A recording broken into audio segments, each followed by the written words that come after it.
Indian society civil services के GS paper 1 में importance बहुत ज़्यादा रखता है। जैसे ओवरऑल जीएस पेपर 1 में Indian culture, modern India, post independence, world history, Indian society और ज्योग्राफी 6 मिला के आते हैं। तो ज़्यादातर क्या होता है कि प्रीलिम्स की क्योंकि तैयारी कर रहे होते हैं तो हर किसी को लगता है कि मॉडर्न इंडिया का बहुत इंपॉर्टेंस है, कल्चर का बहुत इंपॉर्टेंस है, ज्योग्राफी का बहुत इंपॉर्टेंस है मेंस में जीएस पेपर 1 में। बट अगर आप इन हाइंडसाइड पेपर्स को जाकर देखें ना तो सोसाइटी के काफ़ी क्वेश्चंस आते हैं, काफ़ी क्वेश्चंस आते हैं। जैसे एक जगह पर जैसे कैलकुलेशन का एक पार्ट है, मैं यहाँ पर लिख रहा हूँ कि I am just writing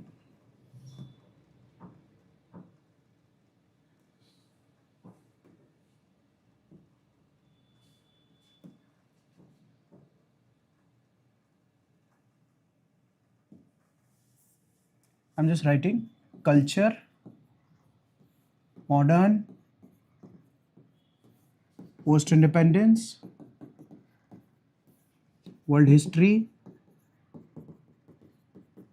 society, and then obviously geography. Now what happens is, क्योंकि ये प्रीलिम में भी आता है, ये प्रीलिम में भी आता है, ये प्रीलिम में भी आता है, तो हर किसी ने ये सोच रखा है कि इन सब्जेक्ट्स का इंपॉर्टेंस इस पूरे में सबसे ज्यादा है। Over a period of time लोगों को ये भी लगने लग गया है कि इसका इंपॉर्टेंस कम है। मैं उसमें तो नहीं जा रहा कि इन तीनों का ज़्यादा है और उसमें कम है, पर एक ही ऐसा आइटम है जिसकी चर्चा कंपैरेटिवली बहुत कम होती है। तो उस दौरान क्योंकि ये मेंस में आता है तो लोगों को लगता है कि ये तो सिर्फ मेंस में आता है। पेपर जो है उस ये जो जनरल स्टडीज़ का पेपर होता है जीएस पेपर 1, इस पेपर में 10 क्वेश्चन आते हैं 10 मार्क के, और इसी पेपर में 10 क्वेश्चन आते हैं 15 मार्क के। तो मिला के 100 मार्क का ये, 150 मार्क का ये, मिला के 250 मार्क का ये पेपर आता है। बोर्ड पर देखकर ही पता चल रहा होगा कि टोटल मिला के 20 क्वेश्चन आते हैं। तो अगर 6 सब्जेक्ट होते हैं, 20 क्वेश्चन आते हैं, तो अगर आपको या मुझे बोले कि इक्वल लेवल पर पेपर बनाना हो तो हर सब्जेक्ट के कितने क्वेश्चन बनाएंगे?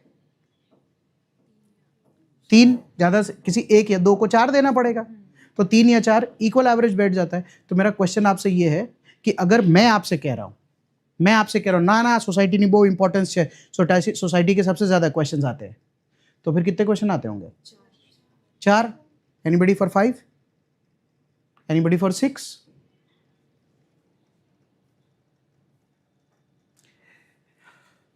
(2025) का GS1 का ऑफिशियल क्वेश्चन पेपर लेकर आया हूं।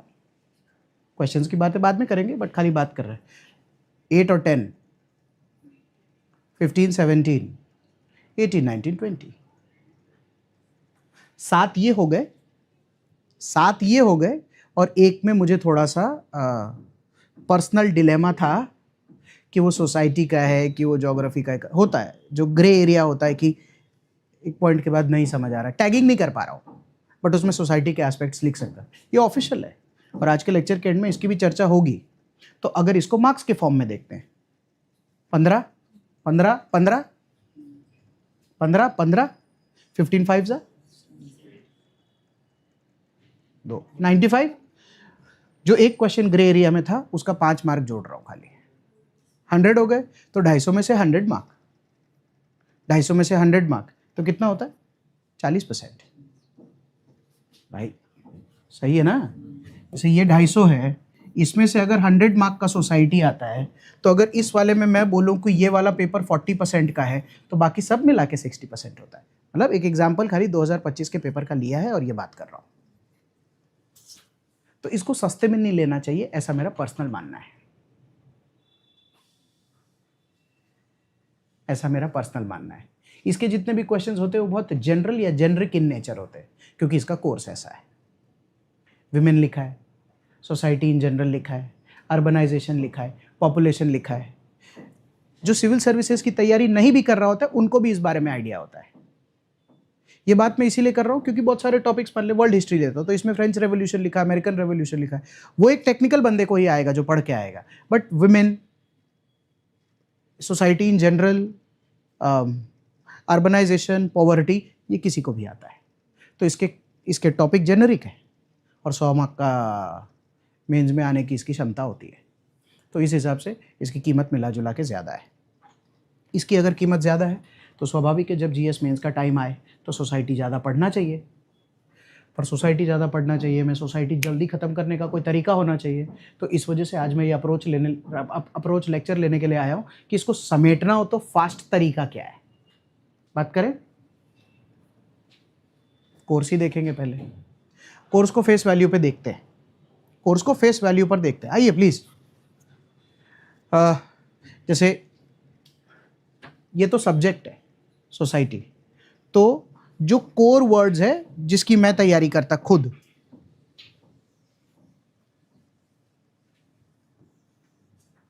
ऐसे क्वेश्चन पूछता हूं क्योंकि आप में से लोगों का सोसाइटी पढ़ के हुआ भी होगा। अगर मुझे 1 2 3 4 में ये दोनों टॉपिक को किसी टॉपिक से कनेक्ट करने की बात करनी हो कि एक साथ समेट दूं, तो कौन सा टॉपिक लूंगा? सोशल एम्पावरमेंट को वुमेन के साथ कनेक्ट कर सकते हैं। मैं भी विमेन वाले पे तो बात ही नहीं कर रहा, मैं उन दोनों की खाली बात कर रहा हूं।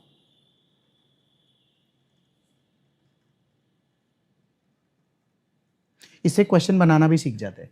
जैसे इसको किसके साथ अभी अप्रोच में बता के खत्म करूं, कौन से टॉपिक के साथ? हाँ, रीजनलिज्म, सोशल एम्पावरमेंट, अर्बनाइजेशन। बात करता हूं कि कैसे इसको कोलेट करूंगा, बात करते हैं। बराबर। मुझे कुछ लिखाने की भी इच्छा है, और उससे पहले एक क्वेश्चन भी पूछने की इच्छा है। इधर लिखा है salient features of Indian society, इधर लिखा है diversity.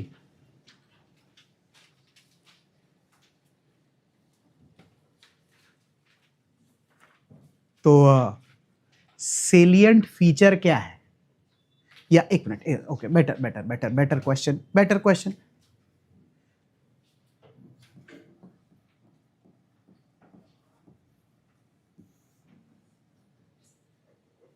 How are you and how are you and me diverse as a society? या फिर better question, in what context are you and me different? Diversity पूछा ना, डाइवर्सिटी ऑफ इंडिया पूछा है ना, तो आप में और मेरे में हम दोनों कैसे डाइवर्स हैं? बहुत सारे हो सकते, तो वही तो हुआ, सवाल ही वही पूछ रहा हूं। एजुकेशन वो सोसाइटी का हिस्सा बाद में आता है। कल्चर, ये बड़ा वर्ड बना लिया इसने, कल्चर। ये बोल रहा है that culturally we are diverse. Is right. हाँ, economy is not part of society. It is that ways, but कोई बोला जेंडर, कोई बोलता है ethical, ethnic, caste, language, race.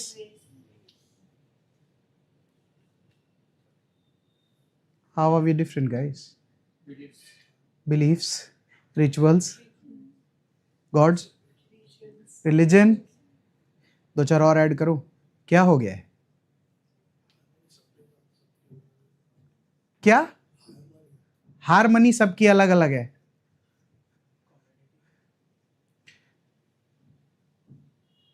पर हारमनी तो सबकी एक होती है ना।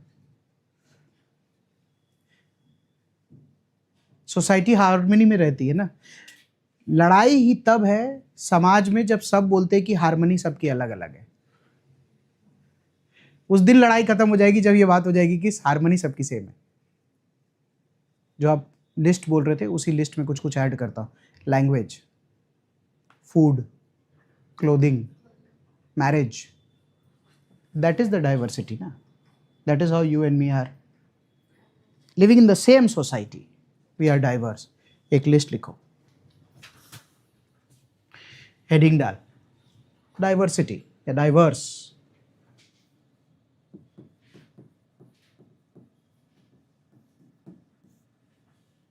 कि हम किस किस एस्पेक्ट पे डाइवर्स हैं। सही है, लिखते हैं। लैंग्वेज, कास्ट, ये ऐसे 8-10 आइटम्स है पर्सपेक्टिव डेवलप करने के लिए, ताकि टॉपिक को आदमी घर जाए तो कॉम्प्रिहेंसिवली और बेहतर समझ सकता है। Language, caste, gender, festivals, clothes, food, marriage, religion, family, value system, rituals, belief, etcetera. अब आप समझ पा रहे हैं कि मैं क्या बोल रहा हूं, सही है? अब मैंने यहां लिखा, देखते प्लीज कि क्या क्या बोले सर। ABCDEFGH, इन पैरामीटर्स पे आप और मैं अग्री करेंगे ना कि हम डाइवर्स हैं, तो टॉपिक जो है ना, सोसाइटी के अंदर हम किस किस पर्सपेक्टिव पे डाइवर्स है उस पे बात आती है। तो अगर आपको यूपीएससी का क्वेश्चन बनाना होता तो क्या क्वेश्चन बनाते इस टॉपिक पे?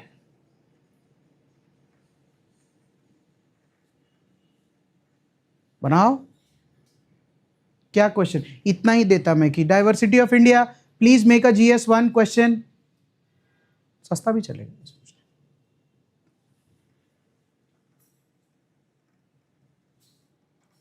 मैं हेल्प करूं? Why are we diverse? How are we diverse? What is the impact of this diversity? Thank you. Threats to diversity. आज के दिन में डाइवर्सिटी और प्रोमिनेंस गेन कर रही है या डाइवर्सिटी हेजी हो रहा है? अभी कैसे डाइवर्सिटी मेंटेन कर, अभी कैसे डाइवर्सिटी मेंटेन्ड है? क्या वो है, क्या वो नहीं है? वो तो गए 10 क्वेश्चन। तो जब अपने पढ़ाई करते हैं तो स्वाभाविक है डाइवर्सिटी का 4 पेज 5 पेज कोई भी ऐसा दिया हुआ होता है, अपने उसको पढ़ लेते हैं, समझ भी लेते हैं। अगर आप उनके क्वेश्चंस दिमाग में नहीं डेवलप कर पाएंगे ना, बेसिक एस्पेक्ट्स, तो आप उस सब्जेक्ट को कभी समेट के खत्म नहीं कर पाएंगे। मेरी बात समझ रही? जैसे यहां लिखो क्वेश्चंस,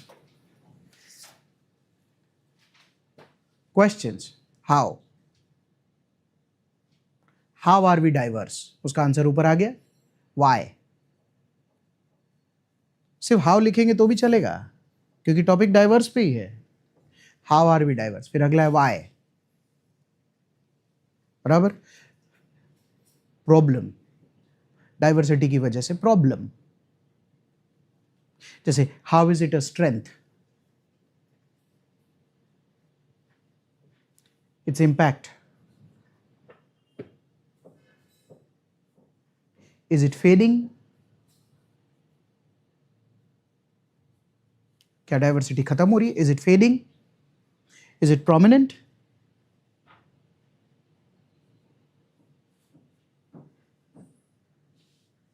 सही है। अब इनमें से किसी भी एक पर भी बात आ सकती है, कोई भी। मैं कोई भी एक क्वेश्चन पूछता हूं, जैसे क्वेश्चन मेरा ये है कि ओके, इज लैंग्वेज, क्योंकि लैंग्वेज एक बात थी ना यहाँ पे, कोई भी मैंने एक ले लिया, लैंग्वेज डाइवर्सिटी का पार्ट है कि नहीं है? हम सब अलग अलग बोली बोलते तो वो तो डाइवर्सिटी का पार्ट ही है सोसाइटी में। तो is language a prominent feature of diversity? Is it fading? Yes, somewhere yes, because Hindi और इंग्लिश चल रहा है और घरों के अंदर तक वो कन्फाइंड है। और अब आपको और मेरे को सोसाइटी की बात करें इसीलिए समझ आ रहा है कि जैसे सपोज सूरत के सबसे 2 प्रोमिनेंट घर बोलने वाले लैंग्वेजेस, काठियावाड़ी, प्रॉब्ली हम जिस एरिया में है प्रॉब्ली मारवाड़ी। तो अब इन जनरेशन के बच्चे अब वो लैंग्वेजेस में वो जानते नहीं और वो बात भी नहीं करते, तो वो खत्म हो रहा है ना। तो वो कौन सी भाषाओं में बात करते? हिंदी, इंग्लिश, या फिर जो हमारे राज्य की भाषा है Gujarati. Kathiawadi one of the dialects है, मारवाड़ी इज अ लैंग्वेज। तो फिर क्या है कि वो भी धीरे धीरे फेड हो रहा है। तो सोसाइटी में डाइवर्सिटी को चैलेंज है। तो इसका सादा एग्जाम्पल ले रहा हूँ कि बाहर कोई मिलता है तो कोई किसी को बोलता है वो खबर नहीं पड़ी तू काठियावाड़ी है। क्यों? क्योंकि डाइवर्सिटी के टर्म्स में पहले दिखता था कि वो काठियावाड़, दिखता नहीं था, आवाज़ से समझ या कॉम्प्रिहेंड कर सकते थे कि वो काठियावाड़ी, अब नहीं पता चल रहा है, तो that diversity is fading, it's fine. Societal trends समझ में आ रहे हैं। तो इन्हीं पर जब क्वेश्चन बन के तैयार होता है तो अपने को लगता है यार पता नहीं क्या बात हो रही है। अब इसका दूसरा पहलू, इंडियन सोसाइटी के सेलिएंट फीचर्स क्या है?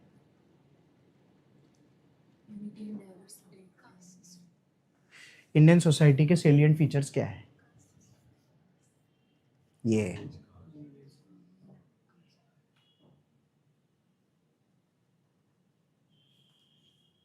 अलग अलग है, यही तो फीचर है। उसको रीड करोगे तो समझ आएगा, हाँ बात तो सही बोल रहा है ये आदमी। दो चार और ऐड कर लेना जो भी नोट्स वगैरह में दे रखी हो, वो बात अलग है, बट ये तो सेलिएंट फीचर है ना। तो सर आप तो स्कीम कर रहे हो हमारे साथ।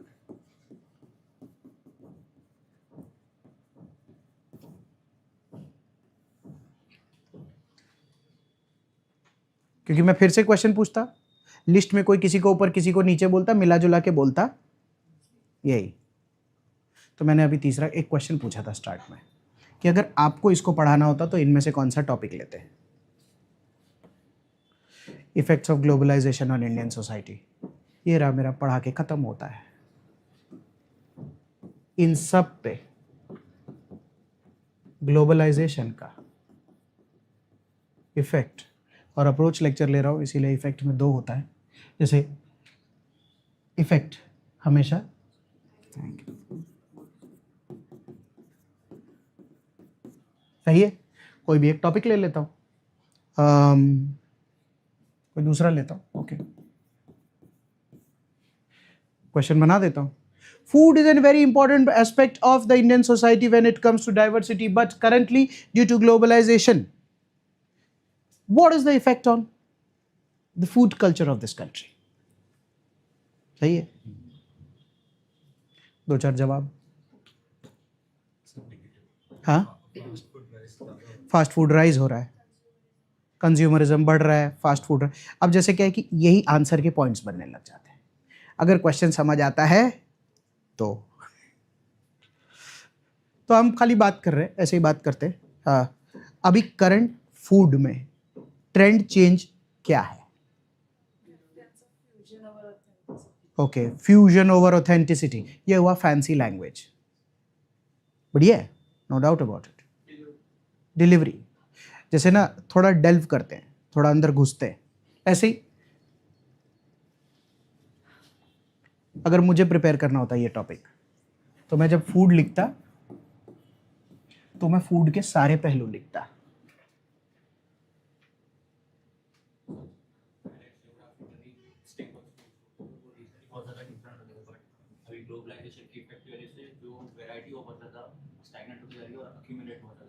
तो ये तो पॉइंट बहुत लंबा हो गया, तो इसीलिए घर जाकर सबसे पहले मेरे को नोट मेकिंग में इस टॉपिक को छोटा करना पड़ेगा।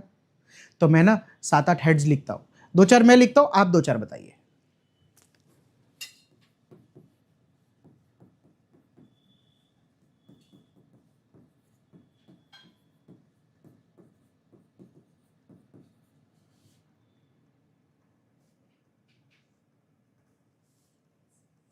तो फूड में क्या चेंज हो रहा है? यूटेंसिल, इंग्रेडिएंट, मेकिंग स्टाइल,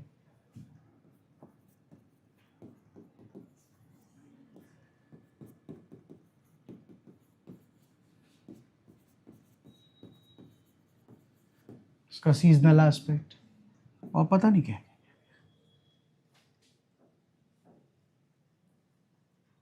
और फूड का पहलू ही क्या होता है? यही होता है। अगर ऐसे ही मान लिया लेक्चर नहीं हो रहा था और हम आपस में बात करते तो मैं पूछता, अरे वो बर्तन बदल गए क्या घर के? हाँ सर, तो अब बदल गए, सब बर्तन स्टैंडर्ड हो गए, इंग्रेडिएंट स्टैंडर्ड हो गए। आजकल चिली फ्लेक्स मिलता है घर में, oregano,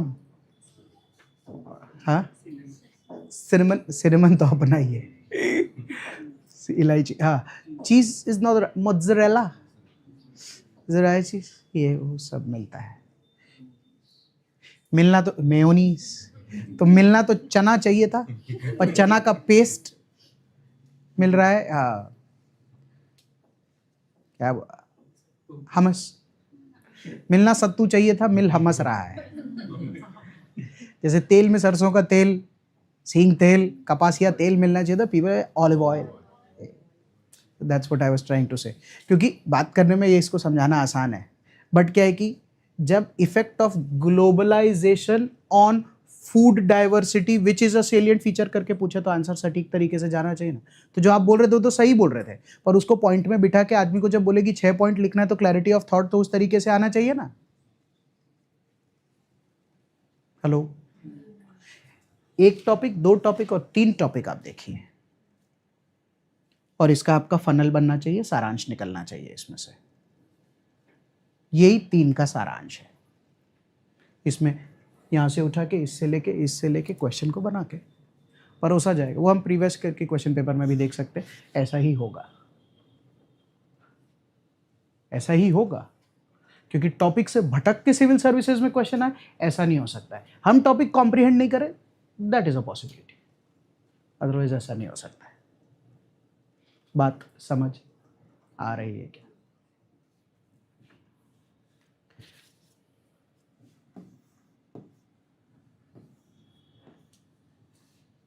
effect of globalisation on Indian society में, ग्लोबलाइजेशन इंडियन सोसाइटी के कोर्स अगर अच्छे से लिखना चाहिए था तो ऐसा लिखना चाहिए था। Effect of globalisation on the features of Indian society, तो अपना क्या गेम सेट हो जाता है। या फिर अगर मुझे इस कोर्स को रीवैम्प करने के लिए मौका दे दे कोई, तो मैं लिखूंगा Indian society, features, diversity, effect of globalisation. तो क्या 2 ही पेज में पढ़ के एक ही साथ खत्म हो जाएगा। ये बीच का गैप आता है तो आदमी को लगता है ये अलग टॉपिक है, अदरवाइज हर टॉपिक पे बात हो सकता है। क्योंकि हमने लैंग्वेज पे किया, फूड पे किया, मान लिया अगर आज हम कोई भी तीसरा क्या लेता, क्लोथिंग पे अगर ले लूँ तो भी गेम सेट हो जाएगा। उसको लिखने का जो स्किल सेट है वो तो डेवलप करना ही पड़ेगा, बट अंडरस्टैंडिंग वाले स्किल सेट में कोई बहुत रॉकेट साइंस नहीं है। Are you getting the point? फिर जैसे 3 हो गए।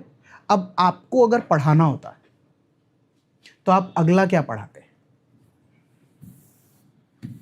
या सॉरी, पढ़ाना नहीं होता, आपको खुद पढ़ना होता तो आप अगला क्या पढ़ते कि सोसाइटी जल्दी पढ़ के खत्म हो जाए तो मेरे 100 नंबर हो जाए। Awesome, thank you. She is saying कि वुमन ले लेते हैं और इसके साथ सोशल एम्पावरमेंट ले लेते हैं। जैसे एक क्वेश्चन है, सोशल एम्पावरमेंट विमेन का भी होता है तो और किसी का भी हो सकता है क्या? हाँ, तो सबका सोशल एम्पावरमेंट लेना पड़ेगा। तो फिर अपने क्या करते, रोल ऑफ विमेन लेते और विमेन ऑर्गेनाइजेशन लेते। लेकिन सोशल में विमेन वन ऑफ द है, तो टोटल कितने हैं जिनको सोशली एम्पावर करना है? 8। तो हमको पहले सोशल एम्पावरमेंट लेना चाहिए, फिर विमेन वाला पार्ट पढ़ के कर सकते हैं। बात करते थोड़ा, जैसे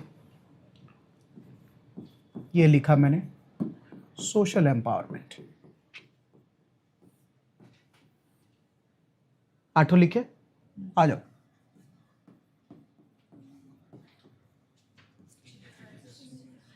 चिल्ड्रन, ओल्ड या कोई भी अलग अलग नाम ले सकते, कोई दिक्कत नहीं। Senior citizen, geriatrics, old people, LGBTQIA+,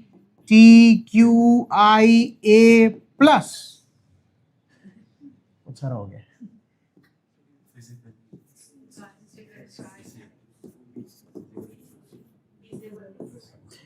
कोई स्पेशली एबल्ड बोलता है, कोई PH बोलता है, यूपीएससी में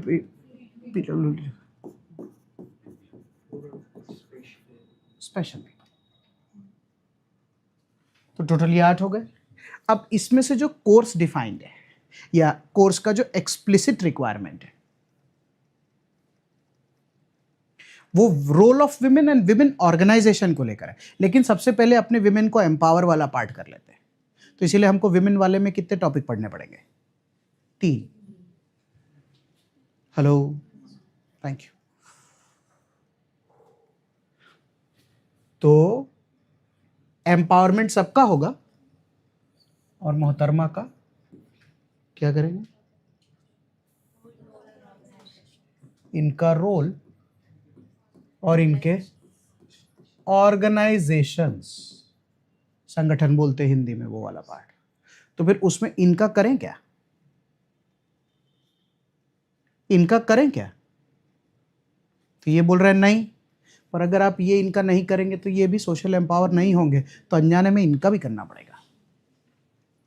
तो लेकिन सर लमसम ये जब भी किसी को सोशल एम्पावर करना होता है, तो आप बताओ, आपको मैंने सीनियर सिटीजन पे क्वेश्चन बनाने के लिए दे दिया है, तो आप सबसे ऑब्वियस कौन कौन से टॉपिक पे बात करोगे? हाँ नहीं, हेड्स चाहिए, हेड्स चाहिए। ओके,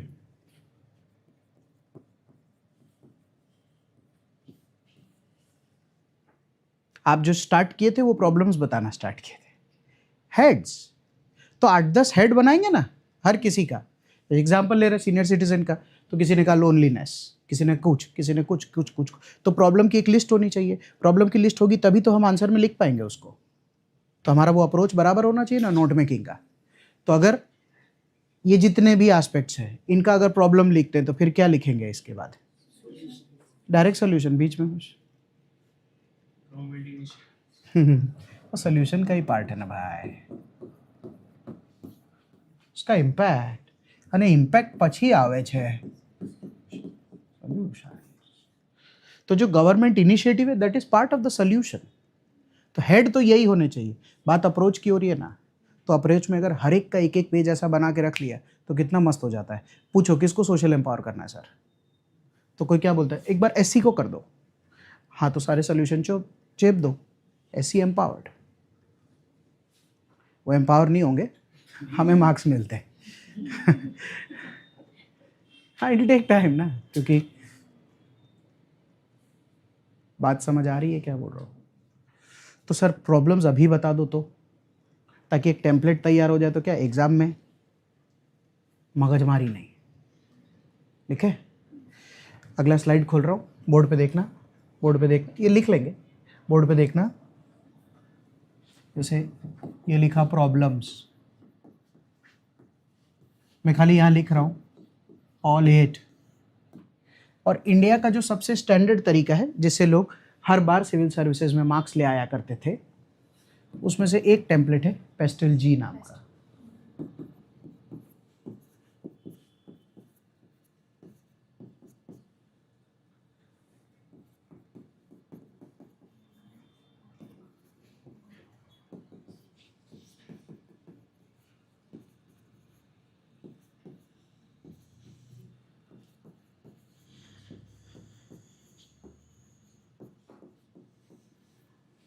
आप में अगर सोचने का बल आता है तो आपको सारे प्रॉब्लम्स मिल जाएंगे। कोई भी आप कैटेगरी ले लो कि सीनियर सिटीजन्स को क्या प्रॉब्लम हो रही है सर, उनको पॉलिटिकल प्रॉब्लम हो रही है, उनको इकोनॉमिक प्रॉब्लम हो रही है, और उसमें आप एक एक दो दो पॉइंट लिखते जाएंगे। 3 पेज का आंसर हो तो भी आंसर पूरा होता है, 2 पेज का आंसर हो तो भी आंसर पूरा होता है, किसी प्रकार का कोई चैलेंज नहीं। सोचने की क्षमता ना स्ट्रक्चर्ड हो जाती है। नहीं तो पहले कोई कुछ प्रॉब्लम लिखता है, फिर कुछ प्रॉब्लम लिखता है, पता चलता है कि 8 प्रॉब्लम लिखे, 8 प्रॉब्लम में पता चला 6 तो सोशल प्रॉब्लम में लिख दिए, 2 पॉलिटिकल लिख दिए, तो फिर क्या बोलते हैं चेक करने वाला, नॉट वेरी कॉम्प्रिहेंसिव।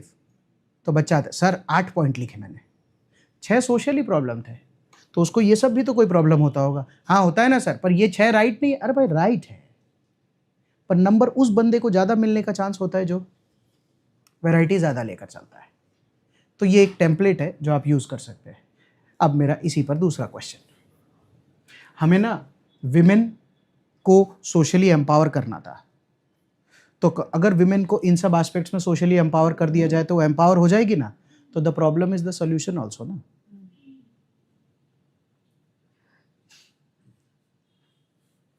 भाई how can you socially empower women?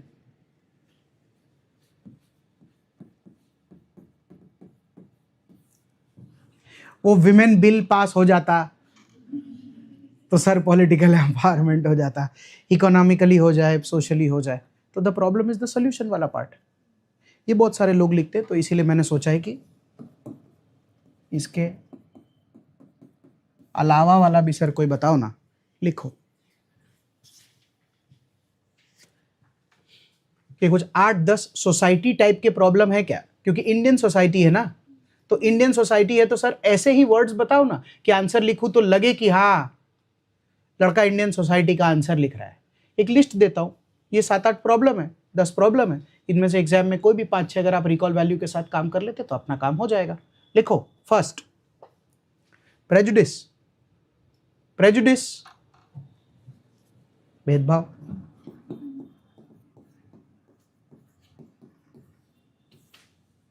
लिखते जाओ, prejudice, discrimination, identity, security, equity, communal, casteist,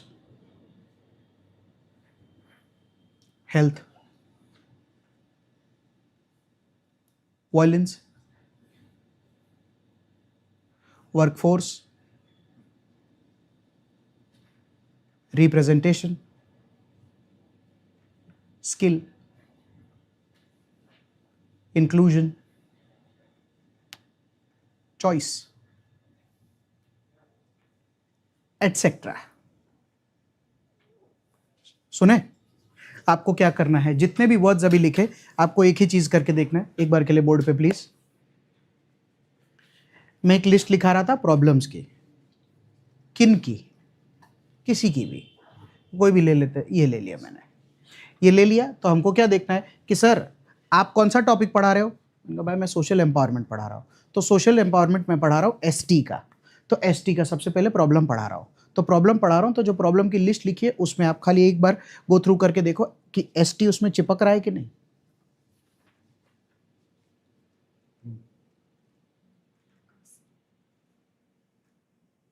या कोई भी इनमें से जो हमारा वल्नरेबल सेक्शन का लिस्ट है, क्योंकि सोशल एम्पावरमेंट किन का होता है, वैसे तो मेन भी लिखना चाहिए, कोई मानेगा नहीं, एग्जाम में क्वेश्चन आएगा नहीं, वल्नरेबल तो वो भी हो रखा है। तो वल्नरेबल सेक्शन का हमको सोशल एम्पावरमेंट करना है, उसमें ये 8 कैटेगरी है। 8 कैटेगरी में किसी भी कैटेगरी के साथ आपने अगर पेस्टल जी जोड़ के देखा तो क्या उनमें से किसी भी सेक्शन के पेस्टल जी की प्रॉब्लम सेट हो रही है, हाँ कि ना। जैसे उनमें से किसी की भी, ये जो 8-10 टर्म्स लिए उनमें से किसी के भी साथ सेट हो रहा है, इसका मतलब हमारा आंसर, क्वेश्चन अगर समझ आ जाए तो आंसर का हेड आदमी घर से ले जा सकता है, वहां बैठ के सोचने की नौबत नहीं आती है। तो मैं बोर्ड पे मैं ये जो मेरा प्रॉब्लम है इसको अब नाम चेंज करता हूं।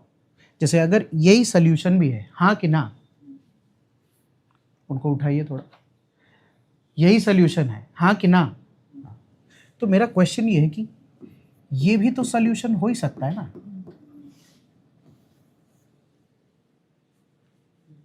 How will you help in the emancipation of women? We will make sure that they don't face prejudice, discrimination. बराबर तो है, दिक्कत क्या है, हम पढ़ाई कर रहे हैं ना, जो प्रॉब्लम है वही सल्यूशन है, मार्क्स उसके भी मिलते हैं। तो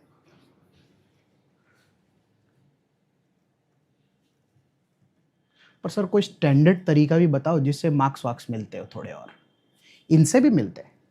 जब नहीं आता है लिखना, प्रिपरेशन भी कमजोर पड़ती है और आंसर लिख के घर पहुंचना है, तो ऐसा नहीं हो सकता कि किसी बच्चे को पूछा जाए कि प्लीज सोशली एम्पावर कर जिए LGBTQIA को और उसमें सोल्यूशन लिखिए, तो ऐसा नहीं हो सकता कि वो आंसर खाली छूट जाए। कोई भी तरीके से आंसर तो सेट करके आना ही पड़ेगा एग्जाम में। अब आंसर कमजोर हो और मजबूत हो वो एक सब्जेक्टिव आइटम है। तो इसीलिए मैं यहाँ पर ये एक स्टाइल ऑफ सोल्यूशन, ये दूसरा स्टाइल ऑफ सोल्यूशन बता रहा हूँ। जैसे इन दोनों से भी मार्क्स आता है, बट एक तीसरा स्टाइल ऑफ सोल्यूशन भी है, लिखो।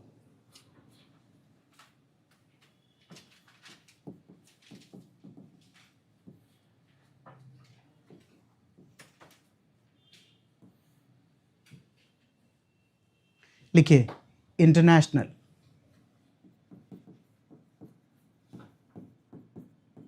इससे सबसे ज्यादा मार्क्स मिलते हैं। इंटरनेशनल, अगला लिखिए constitutional, constitutional. Third statutory,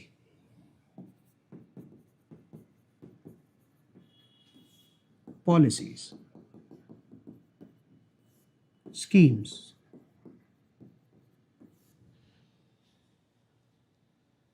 committee,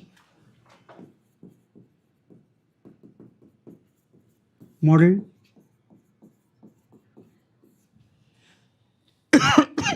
committee, model, report,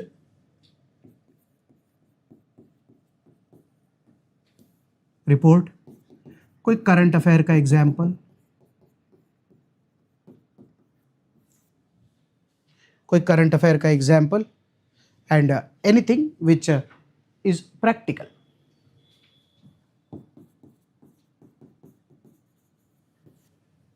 जैसे this is where your preparation has to align.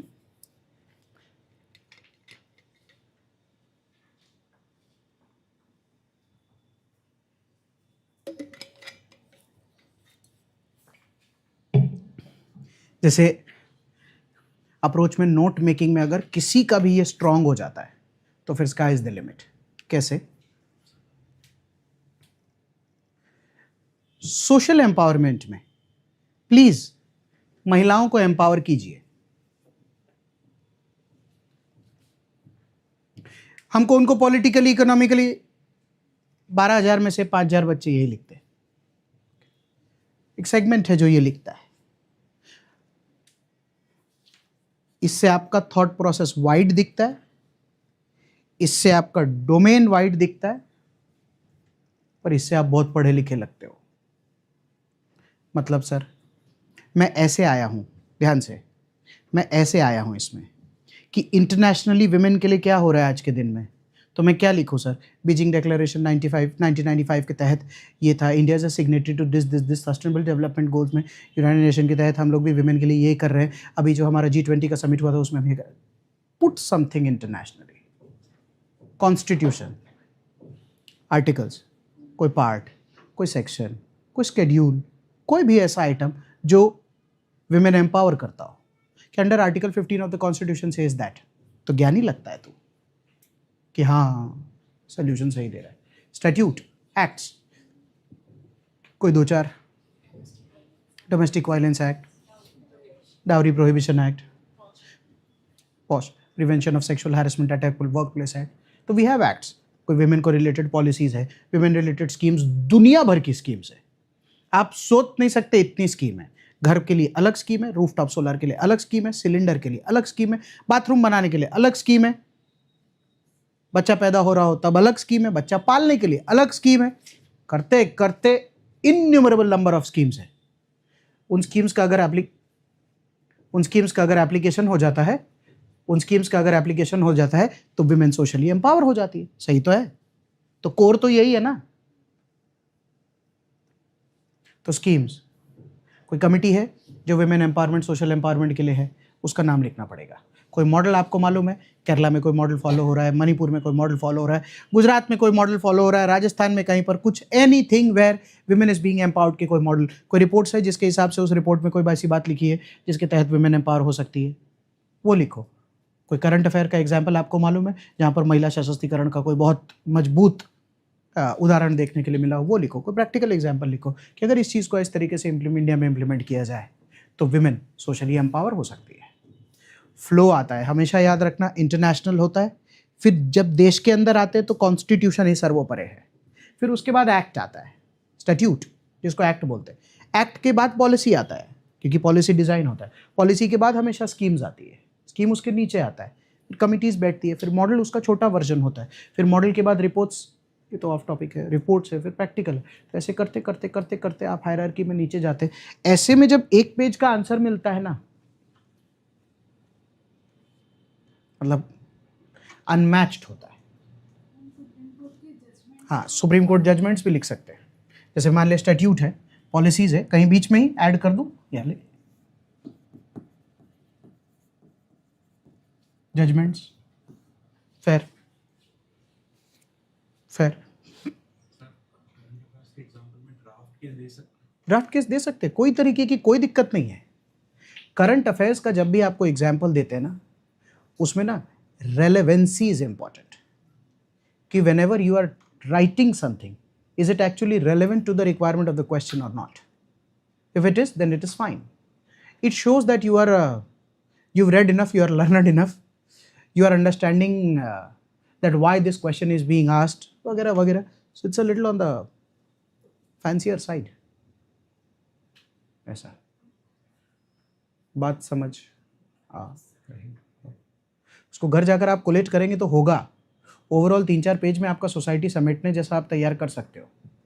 And most important target जो ये है कि सोसाइटी का एक भी क्वेश्चन ऐसा नहीं होना चाहिए कि अगर 2 पेज का हो तो मैं आंसर नहीं लिख पा रहा और 3 पेज का हो तो आंसर नहीं लिख पा रहा। आंसर लिखने की क्षमता पूरी मजबूत होनी चाहिए। क्यों? क्योंकि रिक्वायरमेंट समझ जाएंगे तो आंसर लिख सकते हैं।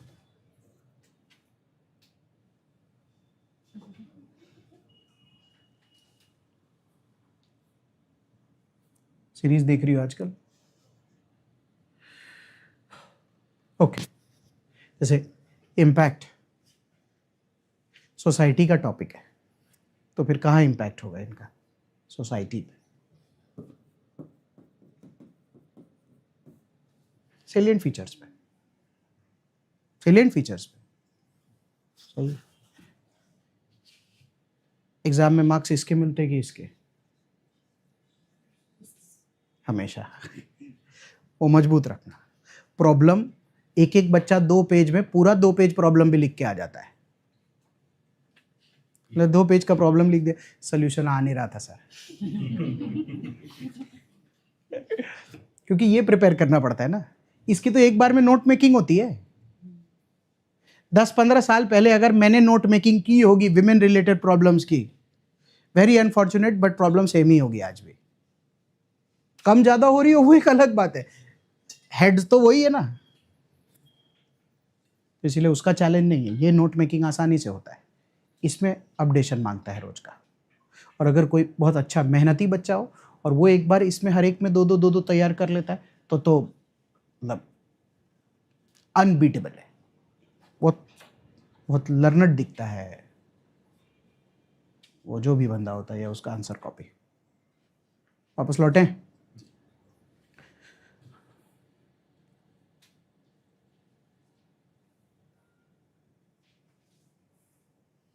हम यहाँ पे थे तो मैंने पहले सोशल एम्पावरमेंट की बात की। आप किसी को भी, अब क्वेश्चन को सस्ता कर देता हूँ, आप किसी को सोशली एम्पावर कैसे करेंगे? ऑसम। पेस्टल जी, solution number 1, solution number 2, solution number 3।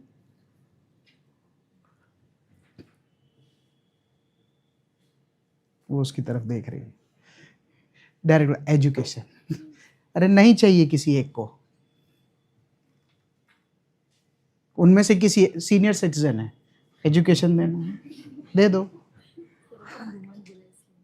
मैंने ये पूछा आप किसी को भी सोशली एम्पावर कैसे करेंगे? तो ये तो आपको सोचना है ना कि सोशली एम्पावर करने के लिए सीनियर सिटीजन का अगर क्वेश्चन पूछा है तो मैं टेम्पलेट 1 यूज़ करूँ, अब से हम बात करेंगे, मैं टेम्पलेट 1 यूज़ करूँ, टेम्पलेट 2 यूज़ करूँ, या टेम्पलेट 3 यूज़ करूँ, जो घर से ठीक से प्रिपेयर करके आया, जिसमें मेरे को लगता है कि इसमें तो मैं उठा ही लूँगा, वो वाला कर। सीनियर सिटीजन को पॉलिटिकल रिप्रेजेंटेशन की क्या जरूरत है?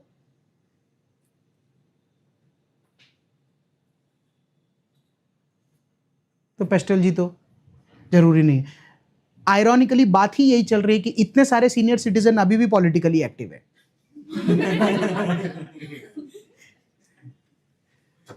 So that's another story altogether. So इसीलिए what I'm trying to say is choose your template wisely. solve the real problem of whoever is being asked to be empowered. Political में governance वाला angle भी ले सकते हम्म, हैं बिल्कुल ले सकते हैं, क्योंकि पॉलिटिकल खाली लिखा है, उसमें गवर्नेंस वाला एस्पेक्ट आता है, बहुत सारा आता है। ये खाली ना हेड है, ताकि आदमी उस साइड से सोचना स्टार्ट कर सकता है, फिर उसमें जो जिसको ठीक लगे जैसा है। फिर then comes the preparation part, how you prepared. This is तो just the approach where I am trying कि सोसाइटी छोटा हो जाए पढ़ने के लिए और एक दूसरे से कनेक्ट होकर काम हो जाए। जैसे ये हो गया, ये हो गया, ये हो गया, ये एक हुआ है, वो बाकी है, सही है ना। तो अब है role of women and women organisation. सबसे ऑड बात इस टॉपिक की क्या है?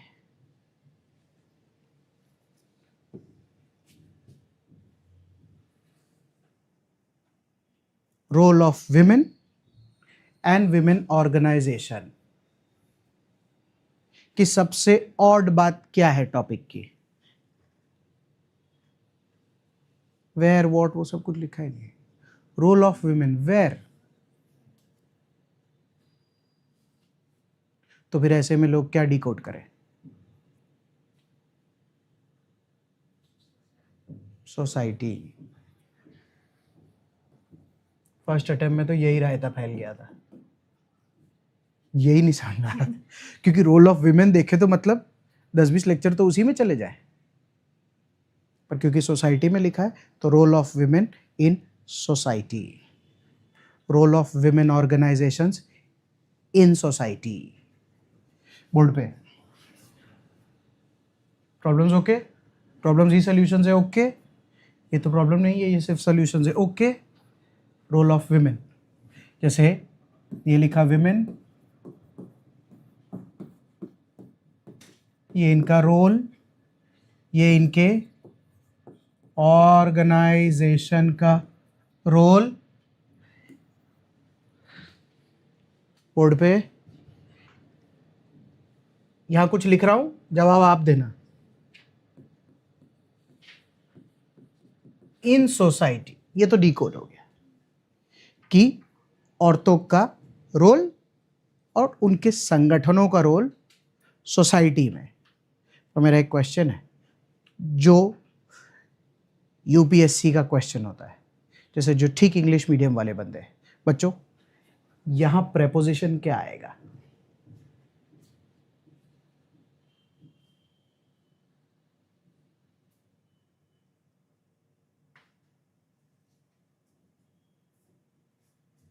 प्रेपोजिशन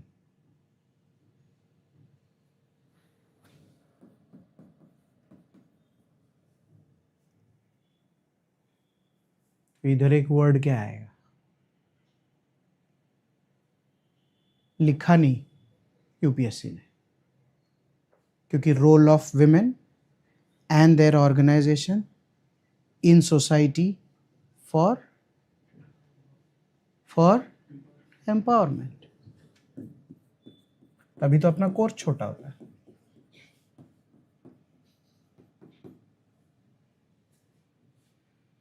और क्या, अल्टीमेटली क्वेश्चन तो वही है ना। तो ये एक्सप्लिसिटली मेंशन नहीं है, तो आपको कैसे पता? थोड़ा तजुर्बा, थोड़ा प्रीवियस ईयर के क्वेश्चन पेपर और थोड़ा कॉमन सेंस कि role of women and their organisation internationally तो नहीं होगा कि हमारे देश की औरतें और उनकी संगठनें लंदन में क्या कर रही है या यूनाइटेड नेशंस में कैसे उसको प्रबल बना, नहीं, सोसाइटी का टॉपिक है। तो इन सोसाइटी, और सोसाइटी में हमेशा इनका रोल किस संदर्भ में देखना है? सशक्तिकरण में, एम्पावरमेंट। तो टॉपिक ना घूम के उधर ही आता है। बस ये है कि इसको थोड़ा शिद्दत से अलग से पढ़ना पड़ता है। इसको ये थोड़ा जाता है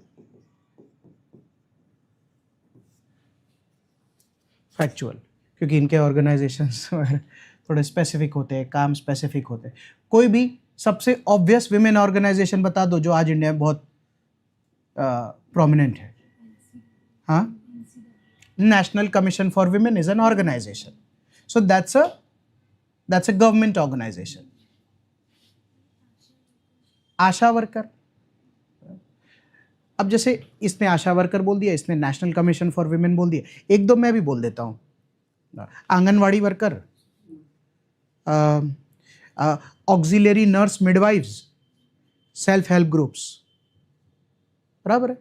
आशा वर्कर हम जानते हैं क्या होता है. ऑक्सिलरी नर्स मिडवाइफ वो होती है, वो आया दीदी जो गांव में बच्चा पैदा करने में मदद कर रही है, अस्पतालों ले जाने में, अस्पताल से लाने में वगैरह.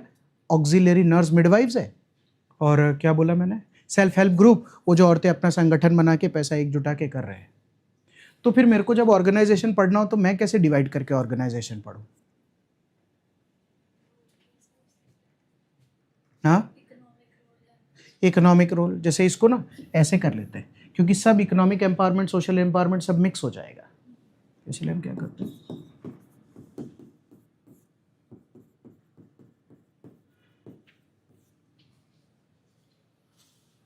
सूरत में चलता है महिला शाखा.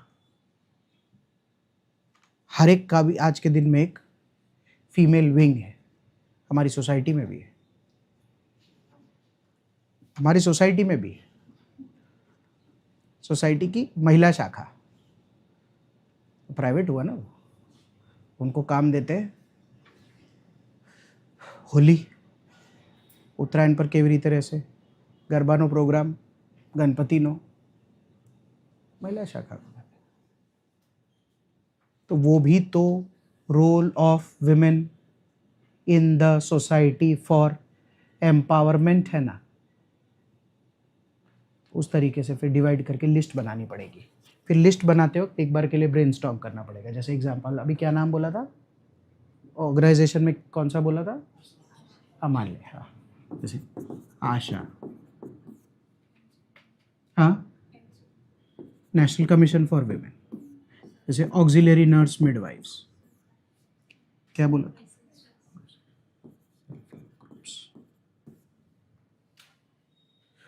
एक्चुअली ना वो जो मटेरियल हम पढ़ते उसमें होता है ये सब, थोड़ा वो ऐसे जाता है, तो वो ये पढ़ लेते हैं सब, पर ये पता नहीं चलता है कि मतलब संदर्भ क्या है, मैं इसको कहाँ सेट करके एग्जाम में आएगा तो इसमें से क्या कब कौन सा लिखूंगा. तो वो आपको सेट करने की जिम्मेदारी है. यूनाइटेड नेशंस के भी हैं बहुत सारे ऑर्गेनाइजेशंस, प्राइवेट लेवल बहुत सारा. Role of women in society for empowerment है. Role of their organisation in society for empowerment है. Which kind of empowerment. जैसे ये रहा question, which kind of empowerment.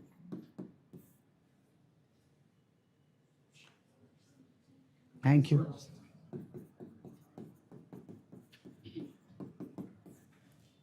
हो गया टॉपिक डी कोड, हो गया टॉपिक डी कोड. अब प्रीवियस ईयर के क्वेश्चन पेपर देखोगे तो समझ आएगा. अच्छा, घूम के दो और क्या पूछना है.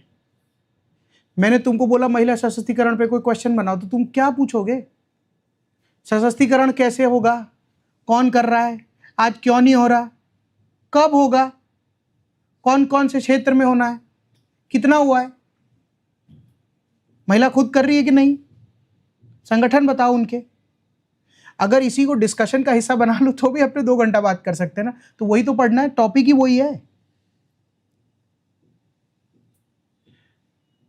कोर्स लाइन वाइज दिया है तो कभी कभार डिस्क्रीट या अलग अलग वाली फीलिंग भी आती है, डिस्कनेक्ट वाला फैक्टर भी होता है. आप कनेक्ट करके इसको करोगे तो बहुत मस्त फनल बन के जल्दी जल्दी खत्म हो जाएगा.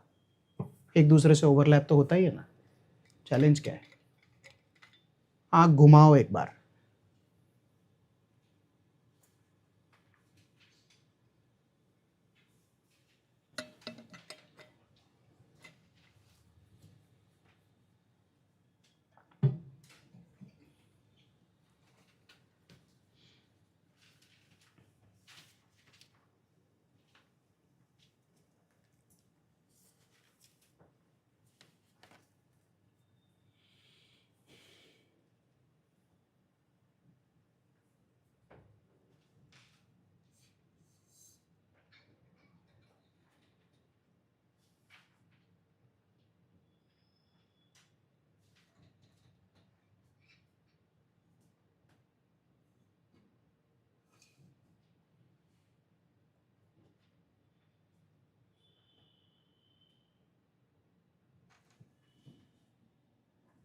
It is the decoding of the mains that is a Herculean task.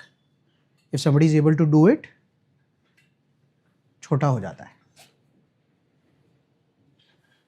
छोटा हो जाता है.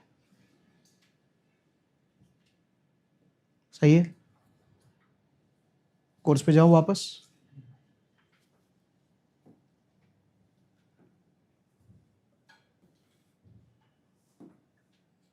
जैसे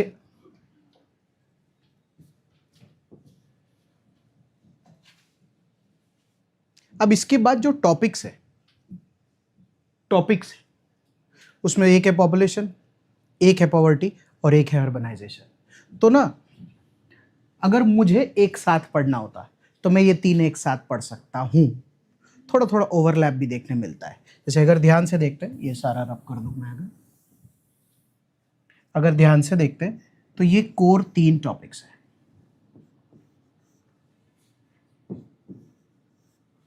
थोड़ा सा तीनों का एक दूसरे से लेना देना है. मतलब अलग अलग पढ़ाने जाए और ये कसम खा ले कि कसम खाओ सर अर्बनाइजेशन पढ़ाओगे तो उसमें पॉपुलेशन और पॉवर्टी की बात नहीं होगी, ऐसा नहीं हो सकता है. कि सर कसम खाओ पॉवर्टी पढ़ाओगे तो उसमें आप पॉपुलेशन और अर्बनाइज, ऐसा नहीं हो सकता. या आप पॉपुलेशन की बात करोगे उसमें पॉवर्टी, ऐसा नहीं हो सकता. तो ये तो क्या है कि ये टिकड़ी है, एक साथ घूमती है. तो इसका मतलब कुछ ना कुछ तो सर ओवरलैप जैसा कुछ तो फिड़का होगा ना. इसमें भी फिड़का तो है. बट उससे पहले जो अभी तक टॉपिक्स पढ़े थे वो ना कोर सोसाइटी रिलेटेड टॉपिक्स थे. तुमको अब डिफरेंशिएटर क्रिएट हो रहा है दिमाग में. जैसे क्या डिफरेंशिएटर क्रिएट कर रहे हो सर? मैं सोसाइटी के कोर्स को 3 पार्ट में बांट रहा हूं. तो जो मेरा पहला पार्ट था वो part was about society. About में क्या था sir? Feature, diversity, social empowerment, women. सही है. अबाउट, फीचर, डाइवर्सिटी, फिर सोशल एम्पावरमेंट,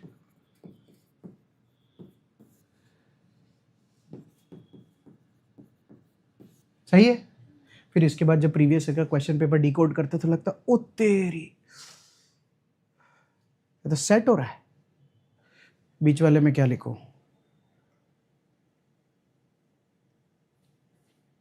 इधर क्या लिखूं? Population, poverty, urbanisation.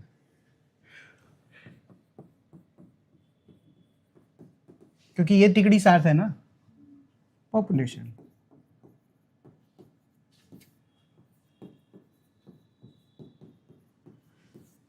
इसमें एक आइटम रह गया,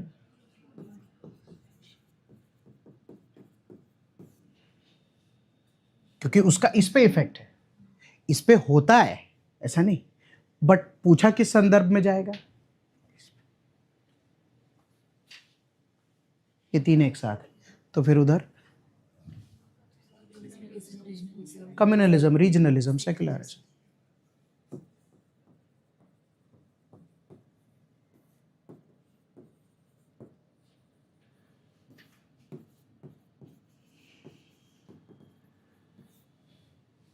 मेंटली डिवाइड कर लेना.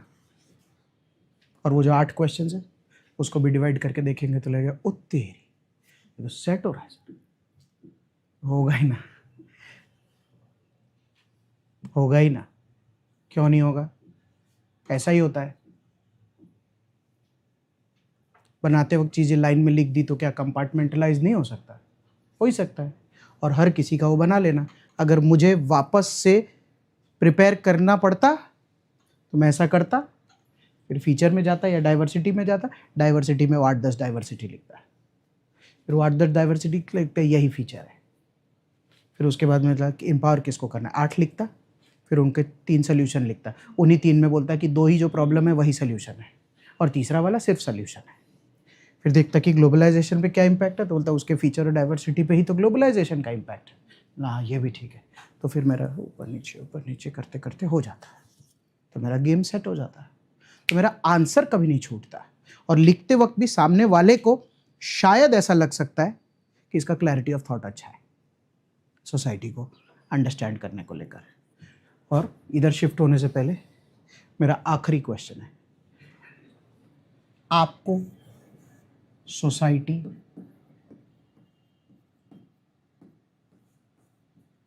कैसा चाहिए? क्योंकि ये सब तो इनके बारे में, तो आज आपको सोसाइटी कैसा चाहिए, उसके टर्म्स आते हैं। जस्ट, अब वो इसमें पढ़ने में मिसिंग है तो उसके में भी 10 लिख लेना, ताकि लास्ट में सर आपने जैसे इंट्रो जो क्वेश्चन पूछा होगा उसके संदर्भ में लिखेंगे। तो अभी तक मैं क्या पढ़ा रहा था? बॉडी। तो सॉल्यूशन भी बता ही दो, तो क्या है कि काम खत्म हो। लिखो कि सोसाइटी कैसा चाहिए, फैंसी फैंसी शब्द है। लिखिए, egalitarian, egalitarian, value driven, value driven,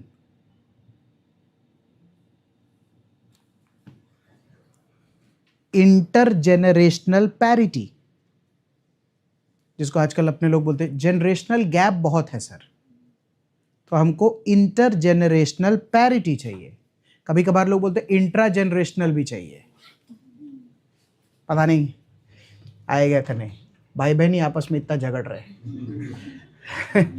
तो आधा प्रॉब्लम तो वही है। सो फोर्थ लिखो, inclusivity, answerability, inclusivity, answerability, accountability. अभी किसी ने कहा था तो वो वर्ड यूज करते हैं, हार्मनी, टॉलरेंस,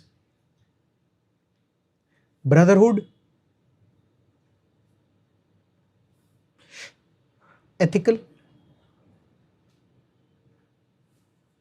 मॉरल कंपस। ऐसे सब 8-10 वर्ड्स लिखा दिए, और 50 हो सकते हैं, हाँ पूरी डिक्शनरी हो सकती है, पर खाली संदर्भ बात करना है कि ऐसा सोसाइटी होना चाहिए। तो आपका जब क्वेश्चन पूछा जाए कि आज के दिन में ऐसा ऐसा औरतों की प्रॉब्लम रही है, वो तो हम स्टार्ट करते हैं, हाँ प्रॉब्लम तो गड़ी बदी है, आम ताम करिए ना, तो समझ आता है कि आप क्वेश्चन एड्रेस कर रहे हैं। फिर उसके बाद आता है and when we talk about, तो फिर तुम जो भी उसका बात है वो तुम लेते हो। फिर उसके बाद लास्ट क्या लिखते हैं, and following the above this thing if we follow the society can become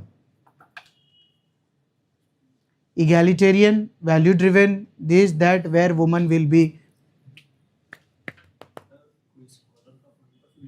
scholar का पॉइंट ऑफ व्यू तो सोल्यूशन में ही आता है ना, सोल्यूशन, कमिटी, रिपोर्ट, ये वो कुछ लोग जैसे ये सोशियोलॉजी पीएसआर वाले बोलते हैं सर वो टेम्पलेट में थिंक कर। अब ये सब पे लागू नहीं होता, ज्योग्राफी वाले मैथ्स वाले विद्रोह कर जाएंगे, सर उसमें क्या लिखना है, तू ज़्यादा थिंक मत कर, तू सॉल्व कर लिख सकते हैं, एज एरिस्टोटल सेड, लिखो ठीक और मैथ्स ऑप्शनल वाला क्या करेगा दीज आर जस्ट वो ढांचे। अगले वाले पे मूव करें। अब पॉपुलेशन, पॉवर्टी और अर्बनाइजेशन में पहले ये देखते हैं कि मतलब कोर्स क्या पूछता है। पॉपुलेशन में क्या लिखा है पता है, इश्यूज। पॉपुलेशन में लिखा है इश्यूज, इश्यूज ही लिखा है। तो इस ये रहा पॉपुलेशन,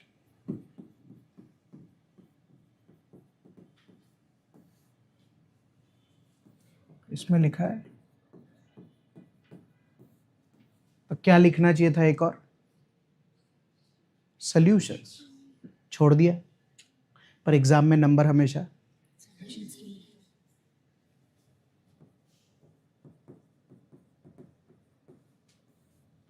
तो पॉपुलेशन मतलब किधर का, हाँ इंडियन सोसाइटी, तो मान ले मैं तेरे को पकड़ा, मतलब चल गाड़ी में तेरे को घुमा के लाता हूँ, तो तू जब पॉपुलेशन का इश्यूज देखेगा तो मैं तेरे को बोलता हूँ कि तू सबसे पहले उसको डिवाइड कर। तो तू कैसे डिवाइड करेगा? हाँ, रूरल और अर्बन। क्यों पता है? इनके अलग इश्यूज है।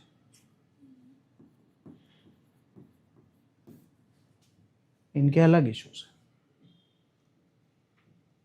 तो हेड्स बनेंगे। क्योंकि सिर्फ जैसे एक हम शहर में रहते हैं ना, तो पॉपुलेशन हमारा दिमाग में मतलब आंसर में लोगों की आता ही नहीं है। हाँ, तब मैं उधर बात मिस्ड रूरल आंसर, तो आंसर कॉम्प्रिहेंसिव नहीं होता। जैसे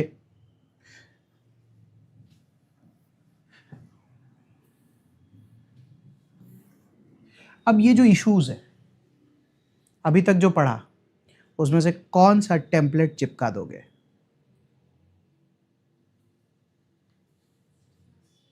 पेस्टल जी। तो कैसा है, ये है एक स्टाइल ऑफ इशू। हेड, ढांचा,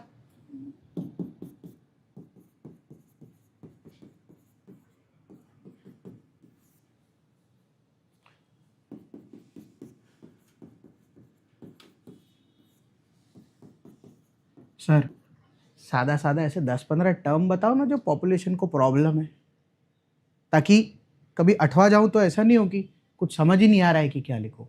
लिखो।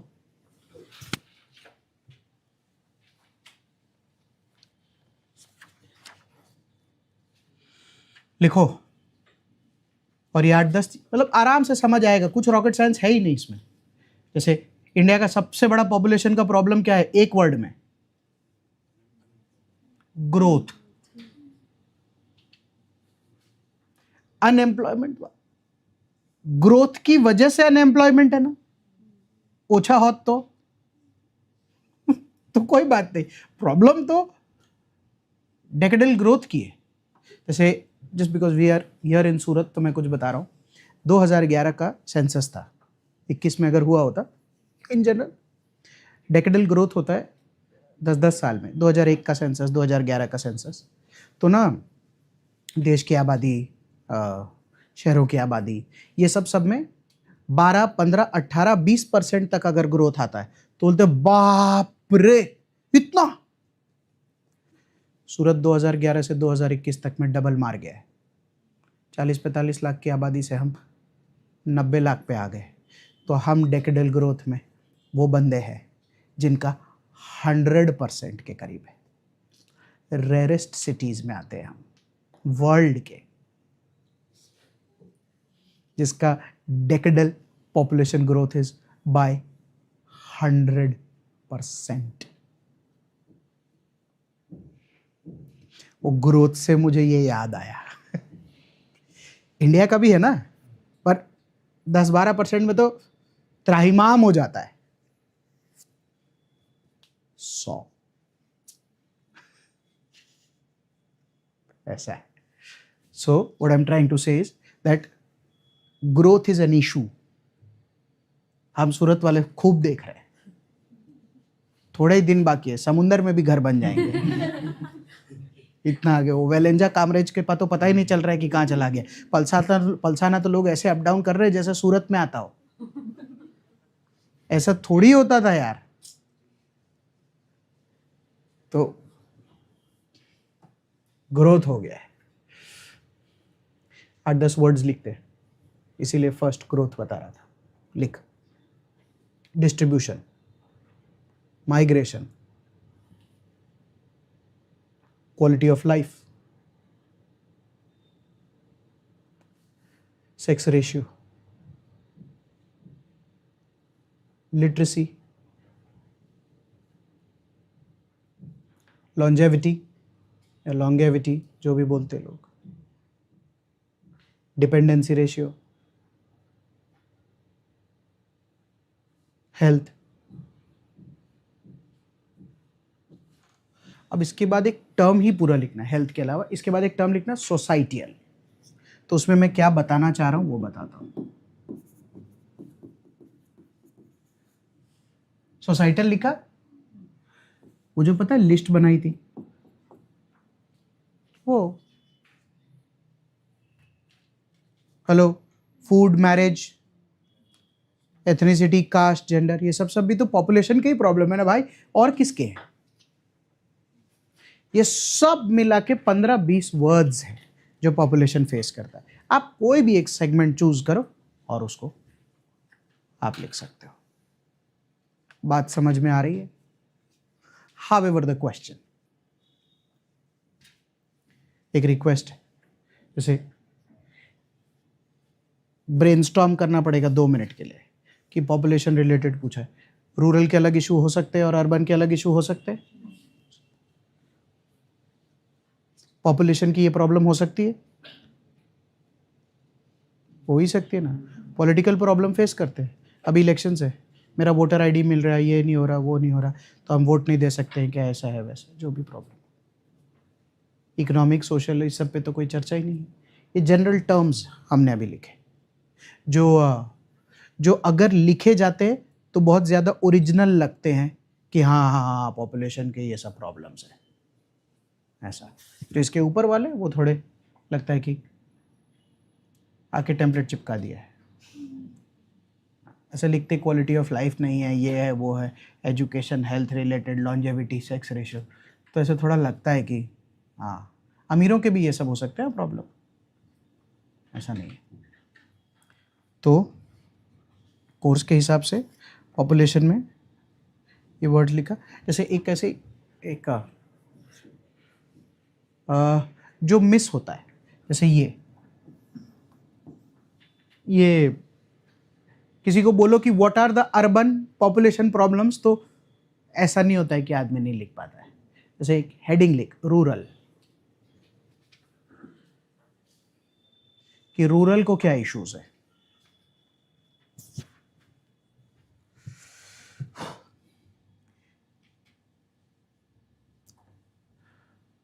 सब ये हेल्थ वेल्थ तो सभी लिख, जैसे फर्स्ट जो अभी करंट प्रॉब्लम आ रहा है रूरल को, फर्स्ट प्रॉब्लम लिख, डिजिटल डिवाइड। डिजिटल डिवाइड, ગામમાં લોકોને ટેકનોલોજી એટલે આવડતું નથી વાપરવા, तो इसीलिए डिजिटल 5G आ गया है पर उतना नहीं आ रहा। ये सब कुछ ऑब्वियस प्रॉब्लम्स है। जैसे सेकेंड लिख, out migration,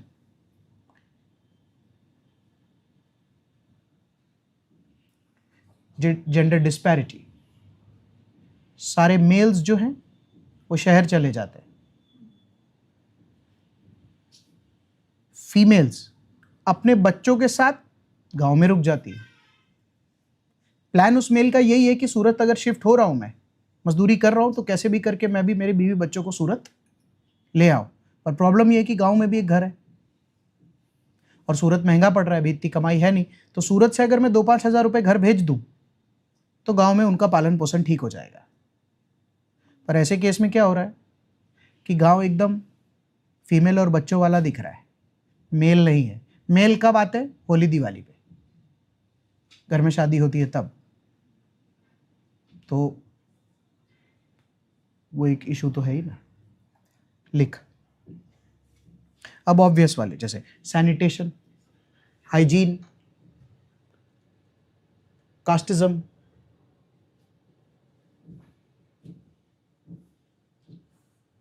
education, skill, health, employment, हाँ, climate change, education, health, skill, employment, climate change, जो चाहे लिख सकते हो। पर आंसर अगर रूरल पे पूछा जाए तो आंसर पढ़ते वक्त लगना चाहिए कि गांव का ही जवाब है, शहरी जवाब नहीं चलेगा।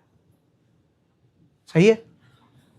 जैसे पॉपुलेशन, इसका टॉप सॉल्यूशन कहां से लाओ?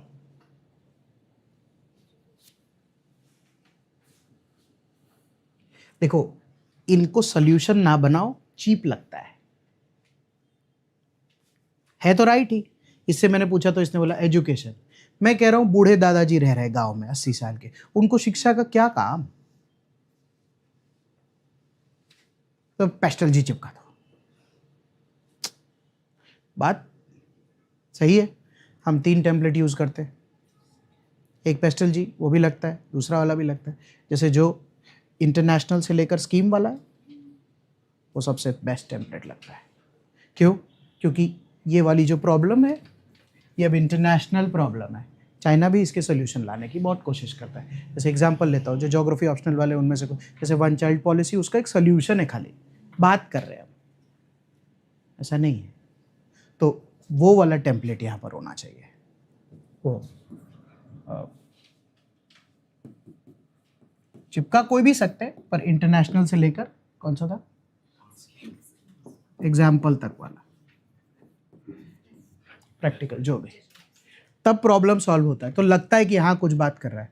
भारत सरकार इतना काम कर रही है पॉपुलेशन रिलेटेड कि आप सोच नहीं सकते।